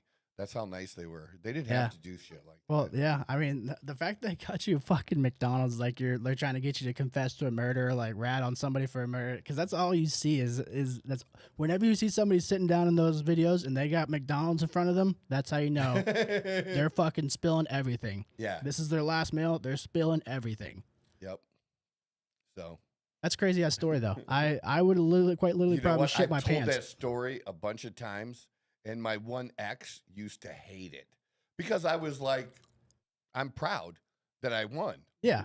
Oh, absolutely. And she's embarrassed that it happened at all. I'm like, no. are you kidding me? No, That's a great story. No, and no, everything no. I said was exactly true. This is what maybe it's a guy thing. Maybe it's a guy thing. I don't know. Think like just having those daydreams. Like I daydream sometimes about having a fucking gang of people break into my house, and I'm just like the fucking most badass dude. Just bop bop bop bop bop bop. Same thing. You fucking get in there. You stick it to the man. You walk out of that fucking courtroom, hand in papers in hand, fucking fists in the air. Fuck yeah. That's what I imagine. So I don't know what they're actually doing or not. If they've honestly, if they're going after people, if they're just taking the product or not. Well, we know they are taking the product, but this particular story was from Chicago. There's another one from Cincinnati. But during March, this is put out by the U.S. Customs and Border Protection themselves. And this is the Chicago office where they get one of the places that packages from out of the country come in and are checked. But not everything is checked. No, It's such a unfortunately. small percentage, And right? Yeah. And I don't, But yeah. 351 shipments totaling 450 pounds, 55 pounds of unapproved human growth hormone and steroids had they been legitimate, these items would have been valued at $3.2 million. Now, they don't know that they weren't legit unless they tested it. You know what I mean? Yeah, I have So a lot. I don't know about that, but that for people that are getting their peptides and stuff, they're coming after those peptides. Where you see these little boxes, and you're getting 10 vials of something from somewhere online that you're taking the Yeah. chance on. They're coming after those now. Yeah. Like I could understand if it's a box of 200, but when you're talking about a box of 10 that somebody ordered for themselves, Yeah. and that they're taking those now, I will say this, that I have gotten letters before. And if you do get a letter, it basically says, hey, if you want this, contact get us and come and get it. Do not do that. Don't. Yeah. It also says if you don't want it, please tell us you don't want it as well. Don't do that either. Do absolutely nothing and throw the paper away. That's what you want to do. Now, if you are getting in the mail some type of fentanyl, a drug like hydrocodone, Percocets, that kind of thing, Xanax, if you're Adderall, if you're getting that kind of thing in the mail, they are probably going to skip the letter and show up at your house. That's probably what's going to happen because those are drugs that they really care about. Oh, yeah. What's so funny in some of these pictures, and the one in Cincinnati, show the Cincinnati one too. There I'll was bring an it up real quick article. for you. Yeah. The one in Cincinnati, and they showed a picture of, some of the products. Well, some of the product is literally bacteriostatic water. It's just like the purest water that you can ever mix with these powders. Well, before they're like, are they just testing them like on site there? Is that I have no idea. that's what it kind of feels like? Is because how like Well, they could do that. They could do that to see what it is. It's most of the tests are not going to show the strength of it. That's a different test than just what is it or not. But yeah, 5,000 unapproved peptides. That's actually not that many. No. Actually, when you think about it, because they're talking about the number of vials and stuff, and they're showing it at the bottom. And some of the stuff they're showing in that picture there is also like vitamin B12. Which I don't understand why they like why would they confiscate that? Because it's in a vial. You have to have a script for Oh. vitamin B12. Okay. I guess. All right, that makes more sense. If it's in a pill, you can get it all day long at over the counter. But if you get it in a shot, that's totally different. Okay. Yeah, I didn't realize And they that. do so bad. I just had a client that I told him, knock it off. Your doctor's an idiot. He was getting a vitamin B12 shot once a month. Do you know what that's going to do for you once a month? What? Very little. I was going to say, I don't know. Very little for a few days. Even once a week isn't great. It's okay. Not as good as it could be, but it's better if they like preload, almost like you do with creatine. You know, some creatines where you take a higher amount in the beginning and then you do this. That's how vitamin B12 should really be prescribed, or the protocol should be for it. It's more larger quantities. Yeah, and I would say that you'd be better off even with this, much like testosterone, with a minimum of 2 shots a week. Of the vitamin B12 for energy. So and people things. take that like as like to go with their everything else that they're doing. Like it's like a supplement, I guess we'll say. Yeah, but it's not. It's funny when they use the word supplement because it's not. You know, these are peptides, and it's literally a vitamin. Yeah, it's a vitamin. True. Yeah. So like, let's just call it what it is. Like call it what it is. You know, not beating around the bush here. Seems like there's a misdirected. But I think the big thing is the GLP-1s. Because what made this such a big business is you had the government that these companies had a little bit of a shortage at one time because the Ozempic was being prescribed to diabetics, and it was also being prescribed to people to lose weight. Well, because so many people were having it prescribed for losing weight, sometimes people who were diabetics it was making it difficult for them to get it. Yeah. So, then they kind of cracked down on that. And so what they did is they allowed compound pharmacies to start making it. Okay. And that was the semaglutide, the main ingredient. Well, now that emergency is lifted, it's gone. So the companies want to make the big money again because it's still under patent that they can charge the big dollars for it. And it's super expensive. Ozempic, the first month is $1,000. What the fuck? $1,000. And by month 6, your insurance company, if it's covered under your insurance, is paying $1,600. It's like a designer drug at that point. Mm-hmm. So why wouldn't people get it on their own if they can get it for $150, $200? Exactly. And some of them, it's even less, but you don't know if you're getting legit stuff. But that's on the individual to determine that. Like I always tell people, get stuff tested. Yeah. Like know your source on this stuff. Yeah. Just as I've done dumb shit before. The first HGH that I ever did was like that. There was nothing on the box. There was nothing on the vial. It was just a little tiny glass vial with powder in it. Had no idea. I was told it was HGH, and I treated it like it was, and it seemed to work. Seemed all right. But I didn't stick with that very long. I found what I had a better idea was really legitimate product, and I had it tested. Well, from somebody like who's on the outside looking in of this world, like I've become a lot more knowledgeable just from being around you and the show about it. But it seems like there's a lot of misconceptions. Sure. Two, it seems like there is seems like it'd be an unwarranted attack on GLP-1s, such as either the main companies that want to control it, putting out different stories and this and that, big pharma, like whatever you want to call Sure. it. It just seems like with its popularity, there's been more and more scrutiny. Whereas it's originally advertised as this great thing. Why would anybody be against it? And now all of a sudden, the way that they're like when I was looking up these articles, the way that they were titling the articles made it seem like, oh, this is this big, like this Cincinnati CBP foils scheme to smuggle over 5,000 unapproved peptides into the U.S. It makes it seem like it's like fucking cocaine, and it's Yeah. not. It's not even close. So like, it's just interesting to see like These are the good drugs. that's what I'm saying. It's interesting to see things that drugs that like are working for people and people are giving good feedback on. All of a sudden, oh, it's so bad. It's so Yeah. bad. Like that's the one thing I've noticed the most recently. Yeah. Yeah, it's been going on. So we just wanted to alert people that their shipments that were coming through might not come as through so easily now, because that's just two customs locations. There's more. Yeah, say there's plenty more. There's definitely more. So there's that. We got next. You want to do the you mean Lamal?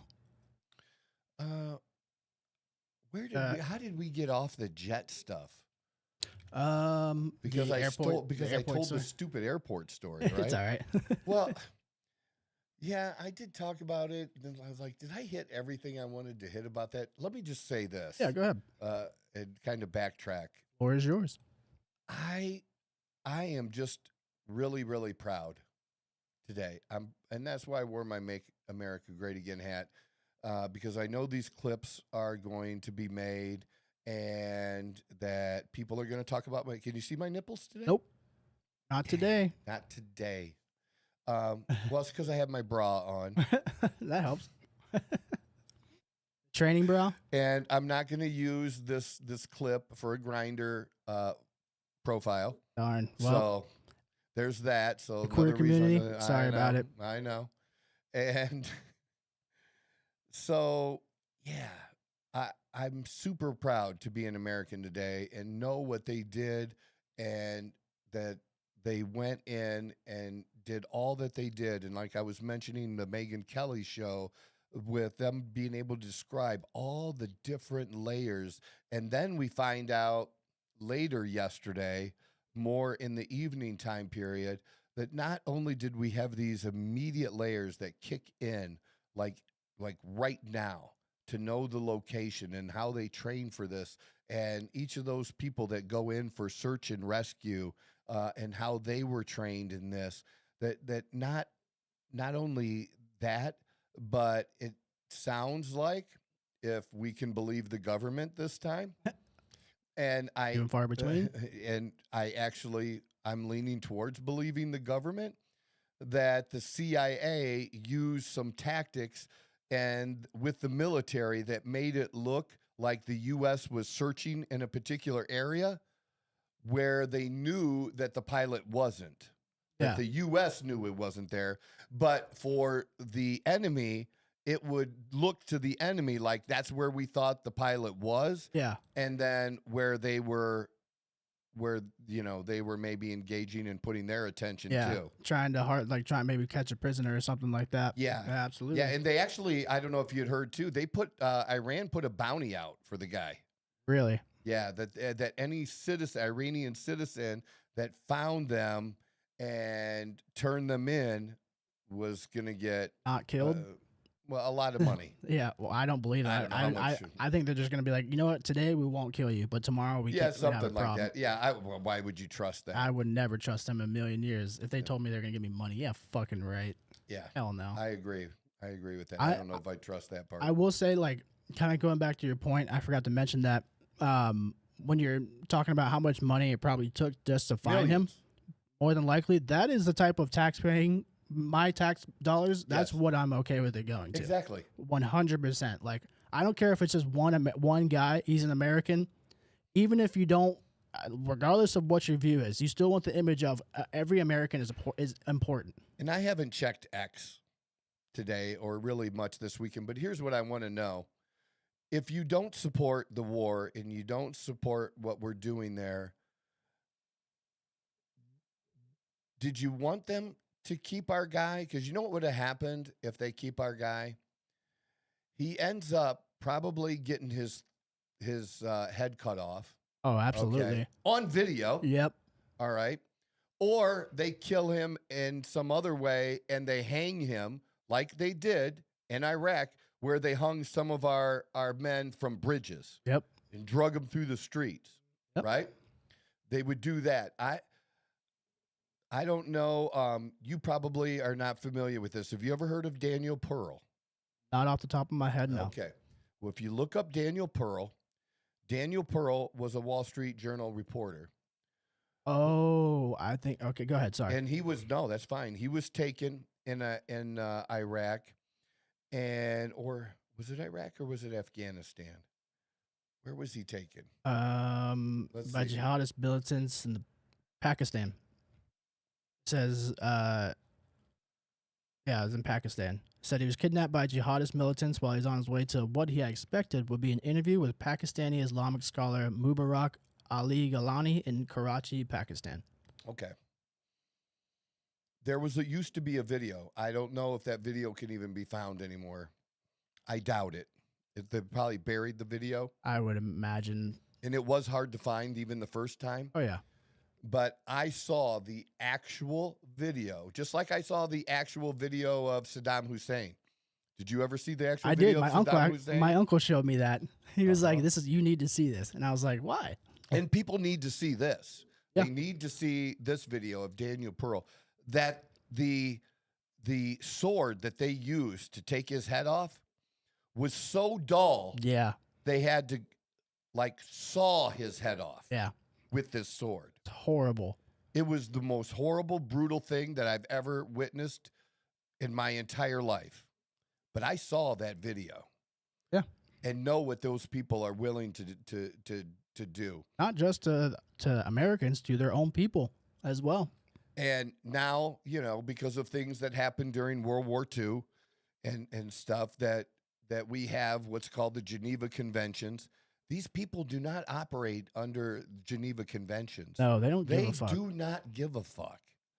They'll just say that they do and then lie.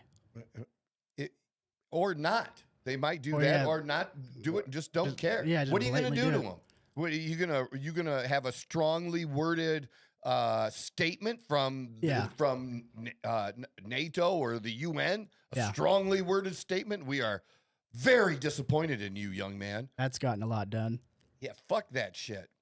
And I hope people that are I hope that the left, as much as you hate Trump, and as much as you may be against this action, or you could be a conservative against this action, I hope that you support our troops and are happy and proud of the mission that took place to save this pilot.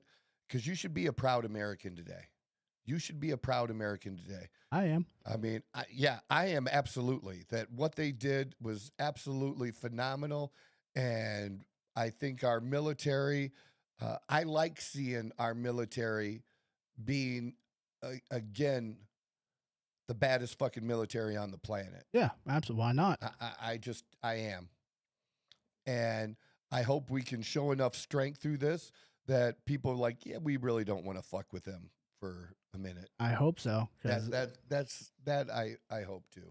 That was what we built up for years and years, and then it got tore down in about 25 years, we'll say, give or take. It got torn down. Yeah, and then now it's getting built back up, regardless of how hard people are trying to fucking stop it. But we've said it a million times. I don't understand why you want to be a weak ass country. Right. Get fucking pushed around. It's just like with the Artemis, with what NASA's doing, and I'm proud of that shit, man. Yeah, absolutely. I'm proud of that shit. At the forefront of this shit. Yeah, I think that's great, man. Like that again, just gets back to my whole thing with people like argue about the government, hate your government all you want. I take on the government. I talk shit on the government and the FBI when they deserve it. But I love my country, man. And I'm grateful that I'm able to say and do the things I can in this country that you can't do anywhere else. And it's getting worse. It's getting worse. You're going to be there. There's certain Bible quotes that if you speak out those Bible quotes here in the near future in Canada, they're voting on a law to make it illegal. So it's not just your opinion, it's you quoting specific passages of the Bible and you believe it and you speak those passages, you could potentially face going to jail, which is unbelievable, which is fuck Canada so much. Yeah. Fuck all the way off Canada. Yeah, that's just absurd. I don't even know how you even come to that conclusion of that being necessary. I'm bigoted now. I'm bigoted. I'm to the point where I despise. I'm sure there are nice Canadian people, and I've met a couple nice Canadian people, you know. But their politics. But I really am at the point where I dislike so many Canadians now that I just throw me in that bigoted I don't. category. Yeah, call me a bigot. I really don't like Canadians. I don't. Oh, I had this dude on my social media saying that Trump is a Jew. What? He was actually proposing that Trump is really a Jew, and the reason Trump is really a Jew is that he converted. We just haven't been told. He converted to Judaism, and like his brother, his son-in-law, you know, and then his daughter obviously converted. Yeah. Because she married Jared Kushner, and so them being Jewish, and then because Mark Levin recently called Trump the first Jewish president, he was saying it kind of tongue in cheek, much like they used to joke. Maybe you don't even know this. They used to joke, and Bill Clinton would joke about it, being the first black president. He was like so proud, you know, but it was representing black people and their issues that you're considered a black. Well, because of the president's relationship with Bibi Netanyahu, with his the things he's done for Israel and moving the embassy that, you know, everybody talked about, nobody did, and doing other things that he's done.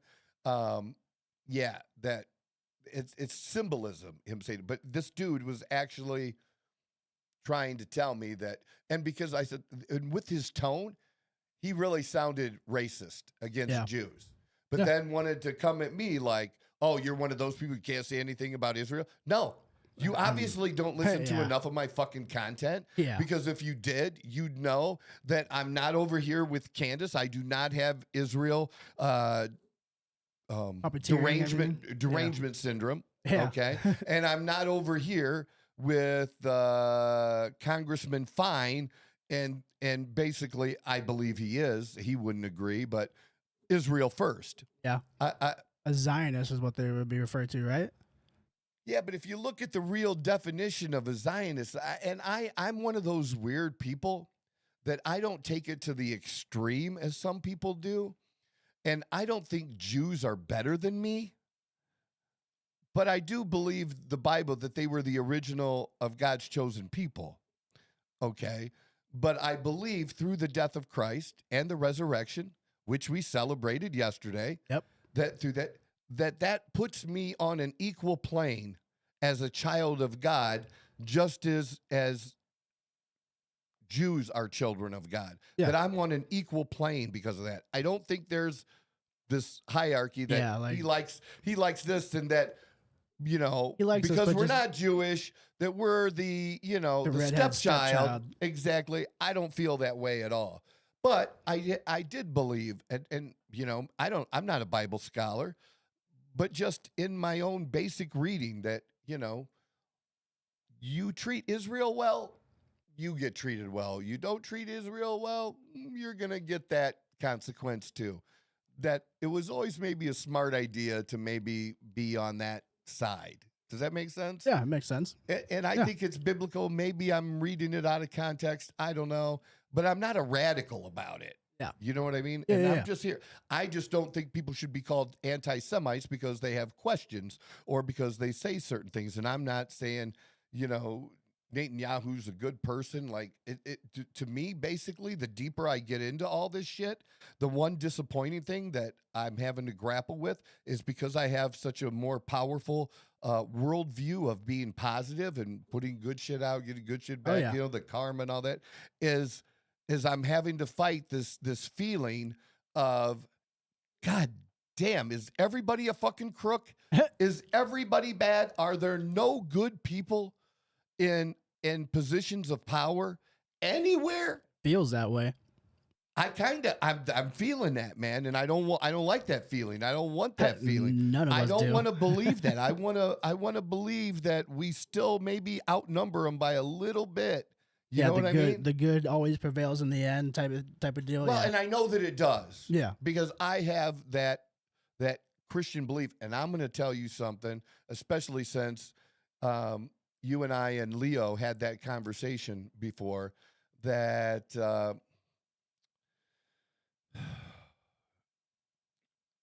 it's the case. It's called The Case for Christ. Can you look that up? It's a book. Case for Christ. Let's see. So this guy's been around for a long time, and this is an older book. And the guy's name is Strobel, I think. Yeah, Case for Christ, Lee Strobel. Yes. All right. Yeah, we'll pull that up. Now, what I would tell you to do is don't read the book. What I would tell you to do is listen to the book, because I love listening to books. I'm really into that. Just like podcasts, why can't I listen to a book, put it at 1.5 speed and get through it really quick? I used to ride a bike, or when I did 75 hard, that's what I did. You have no idea how many books I went through during 75 hard. It was pretty cool. That's crazy. Besides reading 10 pages a day. You don't realize like how quick like audiobooks go by. Oh, 3 to 9 hours. Yeah, it's nuts. It's especially if you speed it up like that. But this guy was a young guy, married, I think, his high school sweetheart, and he's in his later 20s, around 27 or so.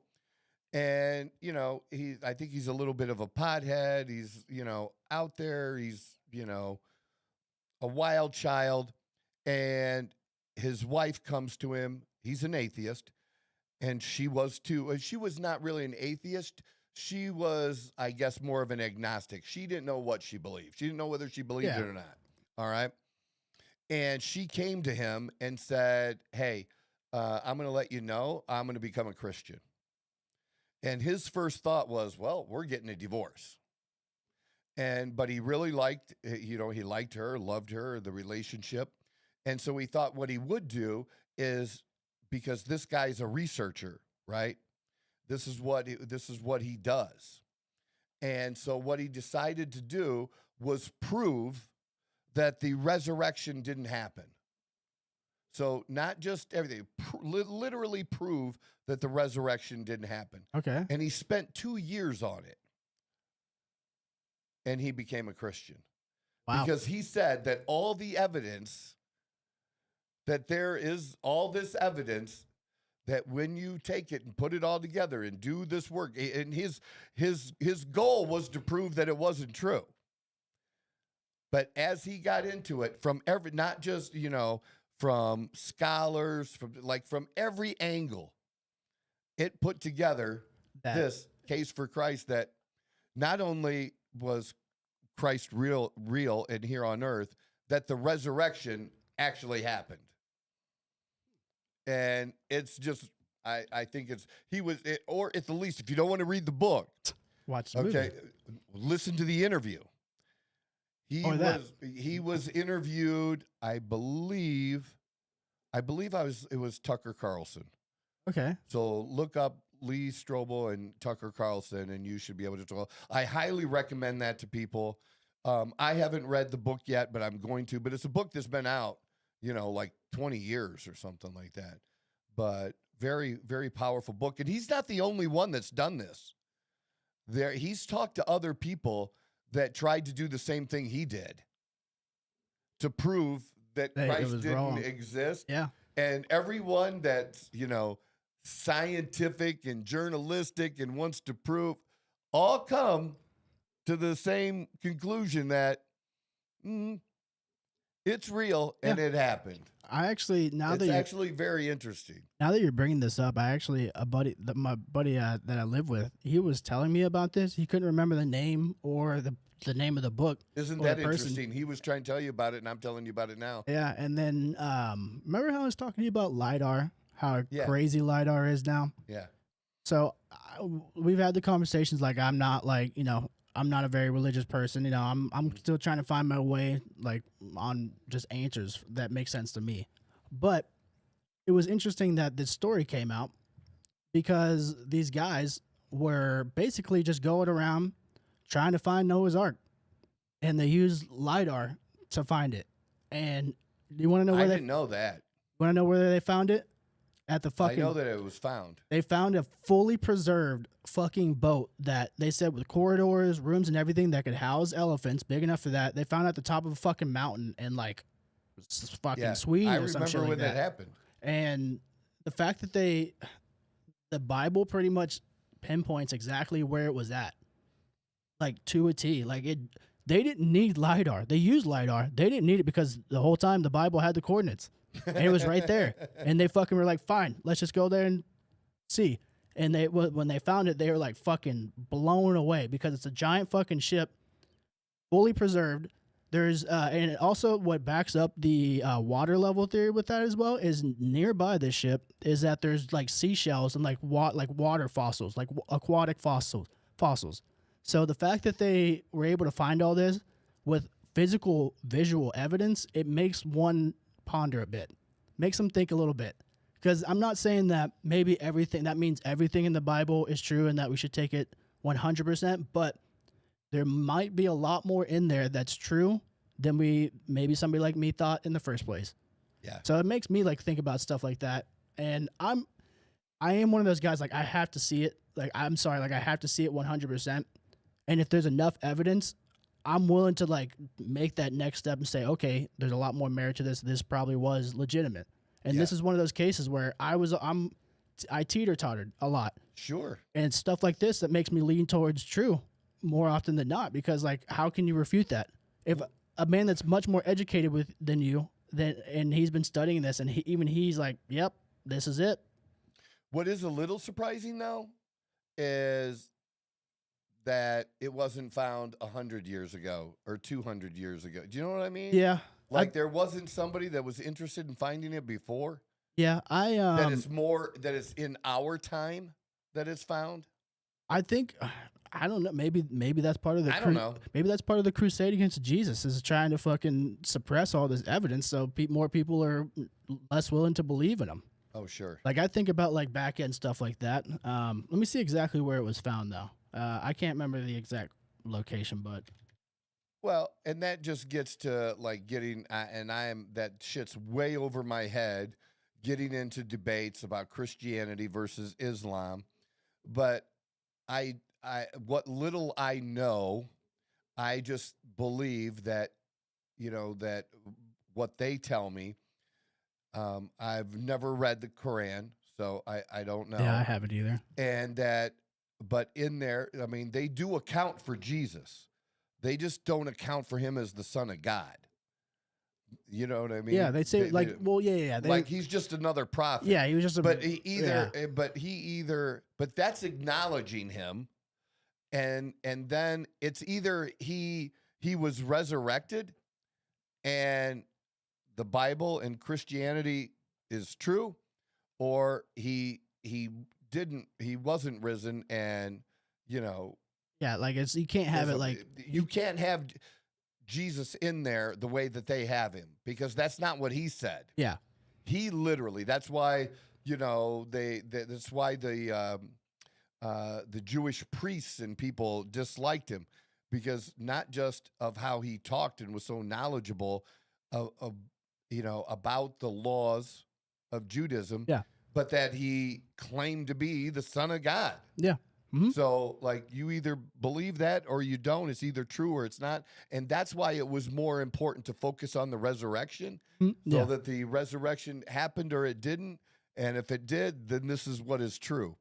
And, like, he lays that out really good in a way that you'll appreciate for sure in that interview. So, I maybe start with the interview. Yeah. It's not that long. It's really interesting. Yeah, but I did think of that. So I just want to bring up like some of the some of the images of it. Like, this is crazy. Yeah, it's fucking nuts, dude. Like absolutely insane. So let me just go ahead, open image. Sorry, let me get it here. That's just so amazing. Well, the technology, like you and I can get a hold of LiDAR. That's the thing, is like it's actually a lot more feasible than it once was. Why is Uh-huh. it doing all this? Sorry. It's so big. Well, exactly. That's why they're saying, oh, it was big enough. I don't even remember in the Bible how big it actually detailed that it or how long it took Noah to build the ark. That's what I was thinking of. Oh, yeah. I'm not actually. I don't know. I mean, think about that. Had to have taken a while. So you can see. Sorry, I couldn't see the tiny ass text on there. I had to bring it back to my screen real quick. But so yeah, you can see like the outline of it. Like obviously they've been kind of curious about this specific area for a while now because look at the fucking shape of it. I mean, alone that would make you think. And then over time, you know, it starts to fucking crater up. But this is what they found. These are the different coordinates, and I'm not gonna sit here and act like I know exactly how this works, but I do know like the colors mean different depth and size and everything like that, and that there's a structure inside because without that, it would just completely, it wouldn't look like this. It'd be spread out all over the place. So the fact that it's contained in this one little area, in the same shape as a boat, in the same fucking location, the Bible says, the same size, the surrounding stuff around it with fucking seashells and stuff that are fucking fossils from millions of years ago, apparently. Like it's just stuff like that that blows my mind the same way. Because how would a non-believer like refute this? Like that's my biggest question is like because I don't know, like I don't know what to do with this. It raises more questions for me because of my stance. But somebody who is 100% against it, no chance, doesn't happen, and you show them this, you show them the story, how would they possibly respond to that? Because everything that they have been denying, there is evidence to it. Right. So like I'm curious. We should post something just to get some feedback, just to see what non-believers think. Yeah, that's get their idea yeah, on that because, sure. And then maybe if we get enough responses, we could go over it on one of the shows because this is a polarizing topic. Or find somebody. Yeah, or find somebody that we could talk to about it that's more knowledgeable than any we of are us about it. And so like. I'm just really curious on how that would play out. Because I'd love to do that. I like that kind of shit. Yeah, absolutely. I'll try and get a hold of the scientist himself that was doing it. Somebody somebody that studied what other people studied or whatever. Yeah, there's got to be somebody that's absolutely smarter that can 100% do that. And now since we're on it and the Muslim stuff, there was this other thing that story that I had that was from Spain. And are you familiar with that soccer player? I know who he is. Seems like he's a really up and coming young soccer player. Yeah, I know who he is. I'm not like the biggest soccer fan in the world, but I do know who he is because he is that big. He's very young, and he's just supposed to be one of the next big things in soccer. But I think he's been in the headlines for quite a few things. But yeah. Well, and who were they playing? I have no idea. I can look it up. I don't know. I see that's the thing. Again, they were playing an Egyptian team. Okay, that's okay. And let's see here. They said they were singing a song that the fans were in. It was just with the country, the team, the country, Egypt. Yeah, they were just. It was like a friendly match. Yeah, and it was before World Cup. Yeah, too. So like a World Cup, I don't think they were originally supposed to play them, but I think with everything going on in the world, they had to like replace a team they were gonna practice with or have like a friendly game, and they did this, and you know, this young man's a practicing Muslim, and there's no issue about that, you know, as from me anyways, but what they're trying to do now is because there was this chant that was a dumb chant, and I don't really get it. Basically, they were saying or singing, if you're not a Muslim, jump. Okay. And I'm thinking jumping up and down, right? If you're not a Muslim, jump. So jumping up and down. And that was taken as being anti-Muslim. and they're actually they were trying to find people in the crowd that were doing this. They had to go over the announcer, had to like speak and say, stop doing that. And they weren't. And they're really trying to find people that did do this and ban them from coming to soccer games. And like, this was like just this horrible thing. And it's like, it seemed like a weak chant. Yeah. Do you know what I'm saying? Like, not anything that is abundantly offensive. Like, it almost seems like they curated it just when you think about it. On my TikTok, I'm getting more, I guess I may be getting more popular. I've welcomed haters. I've prayed for more haters. Well, guess what's happening? When you focus on something and you know what happens, you get more of it. And so I've been getting more of it, and I've been getting a lot of it. Okay. So it's here, Troy. See how you deal with this. And so on some of these posts I'm putting up now, the comments are 90% hate and over the top, calling me gay because of my nipples, because I'm wearing the MAGA hat, because I'm wearing a pink shirt.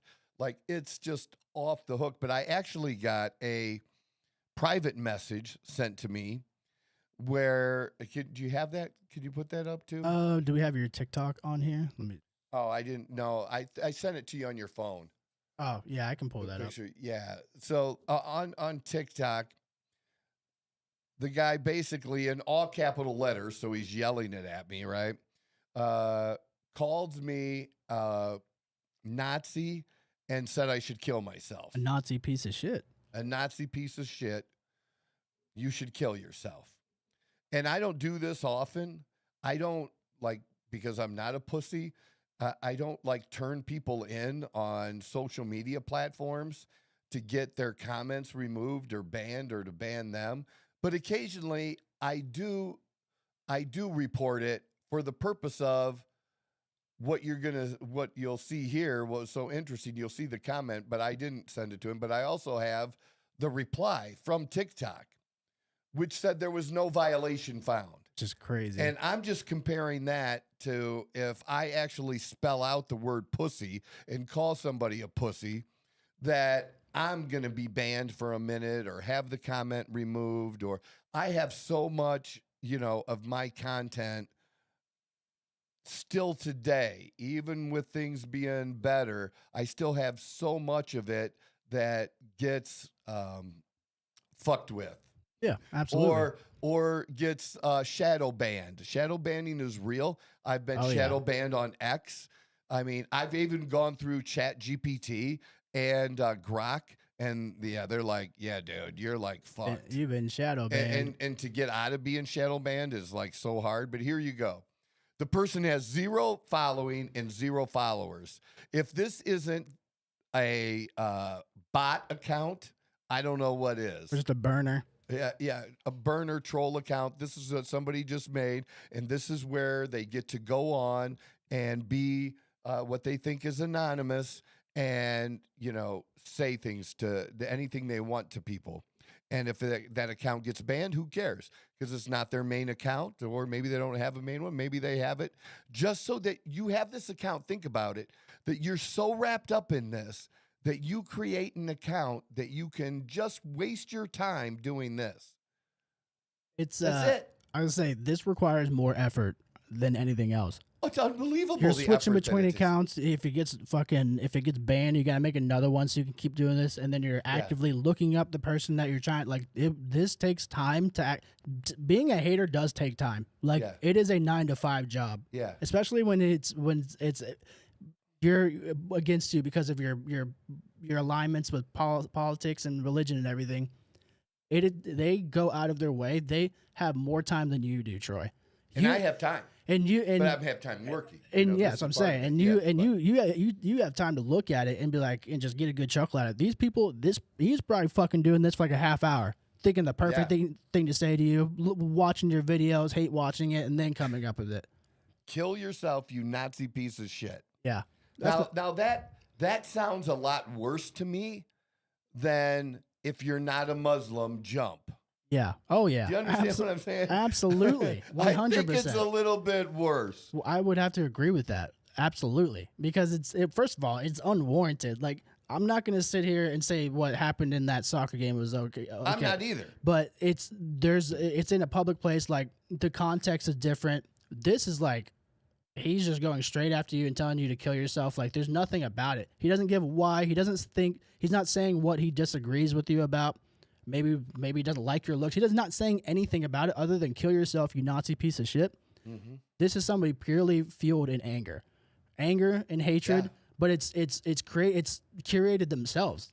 Like, they're the only ones doing it to themselves. Dude, they're next level angry. Yeah, and like, I mean, next level. They cannot think straight. Well, and that's why I'm upset with. I am upset with Candace, and I am upset with some of these conservatives.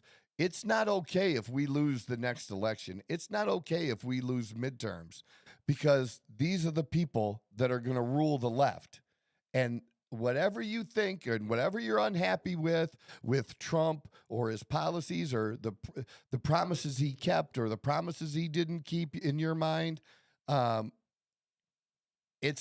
still better than what we would have here. Yeah. Oh yeah. Still absolutely. way better. And you gotta, they gotta start acknowledging this. Would you rather have somebody tell you the truth to your face, regardless if you like it or not, or just lie to you behind closed doors? Which one would you prefer? I always want it to my face. Yeah, exactly. And this is what they want. They don't want to know about what's going on. Even the people that, I have too many friends that are like this, but even my friends that they're not really conservative, they're a little bit more liberal, but like not crazy. But like their number one thing is like, oh, I don't care. I don't care. And it's like, at some point you have to start caring because it's going to affect your quality of life. Yeah. And then one thing, all it takes is for one thing to happen that they don't like, and that completely changes their whole ideology. That's all it takes. Mm-hmm. I just don't see like how you could sit here and say, I don't care, who cares, and then let them just do whatever they want behind closed doors. Like, I just don't get that. It never calculated in my head, but with people like this, apparently that makes sense. Yeah. Maybe it's the feelings things. How we're talking about. They're all in their feelings. They're comfortable not knowing all of that. It doesn't make them uncomfortable knowing this is going on. Whereas we're telling you what's happening, and it makes you uncomfortable. And now you're all fucking bent out of shape. You don't know what to do with yourself. And I think that speaks more to these people and what they need to search for from within rather than project outwards. Yeah, and they're just dumb. They just don't. They don't know what they're really for or what they're really against. There was a guy, I don't remember his name, but like a comedian type guy. Like, remember that Sacha? Sacha Baron Cohen? Yeah, like him. Like, Borat. Yeah, they were going around being serious, asking questions kind of like that. Mm-hmm. And this guy asked this radical chick about the gays of Hormuz. That, what do you think about the fact that we're gonna, we're gonna save the Straits of Hormuz, but not the gays? Shouldn't we be protecting the gays of Hormuz? Which is totally bullshit made up. And she was like, yeah, we should. Yeah, she was all into it. And dude. Those are my favorite fucking videos, is when people catch these people just lacking so hard because they have no idea what the fuck they're saying ever. And here's the other thing. When it comes to blue collar folks out there and the coalition that Trump put together and people that Trump brought over, at least to win the election, much like Reagan did, is that fact. Remember, there used to be this thought 25 years ago that the Republican Party was just the party of the rich. Yeah. And now it is the party of blue collar people. And you look at the way that liberals talk to us. You're uneducated. You didn't go to college. They are talking down to you. They want your vote. They need your vote. But do they really? They only care when it's time to get voted in.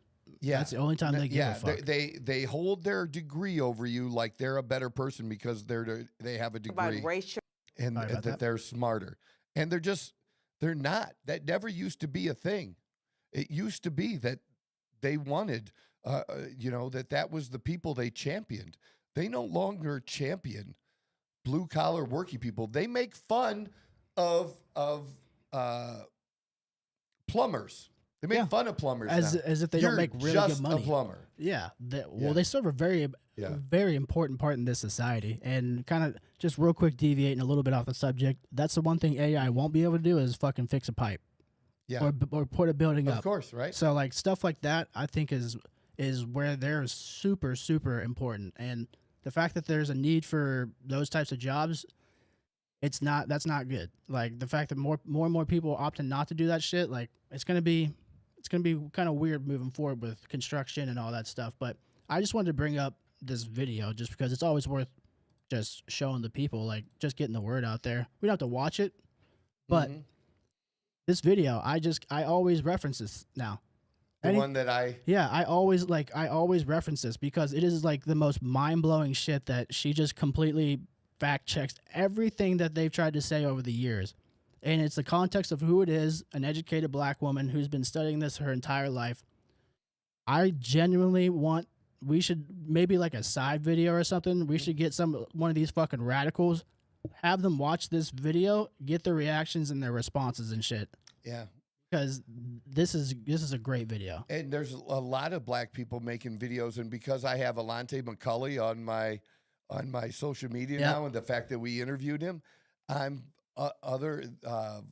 the algorithm is feeding me other black conservatives who talk like this, and you should see the things that are said to them and about them, and they just know the truth. Yeah. And more and more are realizing that this is the real truth. And they still spit those lies about the KKK and about the big party switch. That didn't happen. Yeah. That didn't happen. But they still pretend that it did today. Yeah. And those same people, like they try to criticize them, like even other black people, they'll call these people Uncle Toms and shit like that. Yeah. Like super, like it's not to us degrading, but like hearing that from, another of your kind. You know what? The Uncle really Toms are the ones that are going along with the Democratic Party that think every black person should think alike. Yep. There you go. You're the Uncle Toms. You're the ones being controlled by wealthy billionaires on the left. Yep. Pretty much. Pretty much. The elite. They don't think anything of you. And she goes They don't over. think you can get an ID.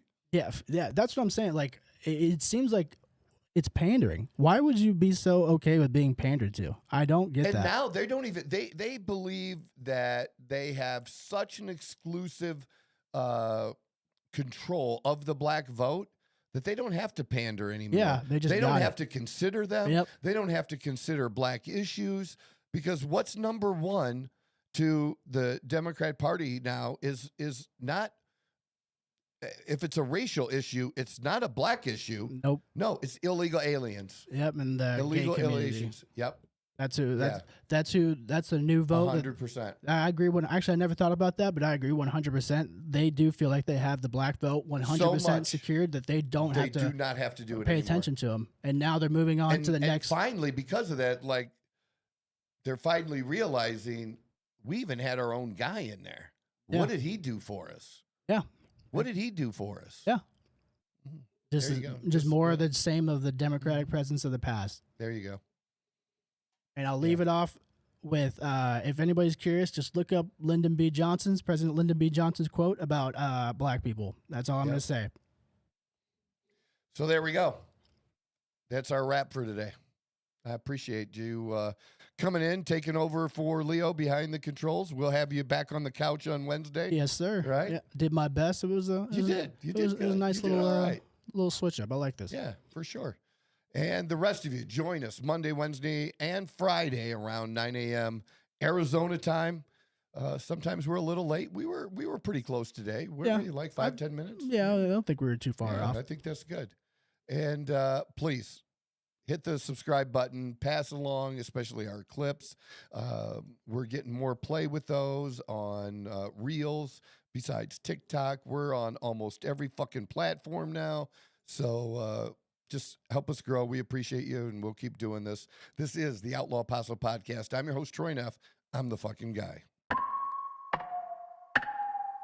Whoa! Who knew I would make it this far? They hated, they never believe me. Yeah, I would never drop the ball. I know I make it look easy. Yeah, Mayweather with the defense. I don't care what a critic gotta say. I got them picking up the pieces. That to me, you really playing with your life. I'm about to come and run it all back. I'm the new era, about to snap back. You ain't fitting.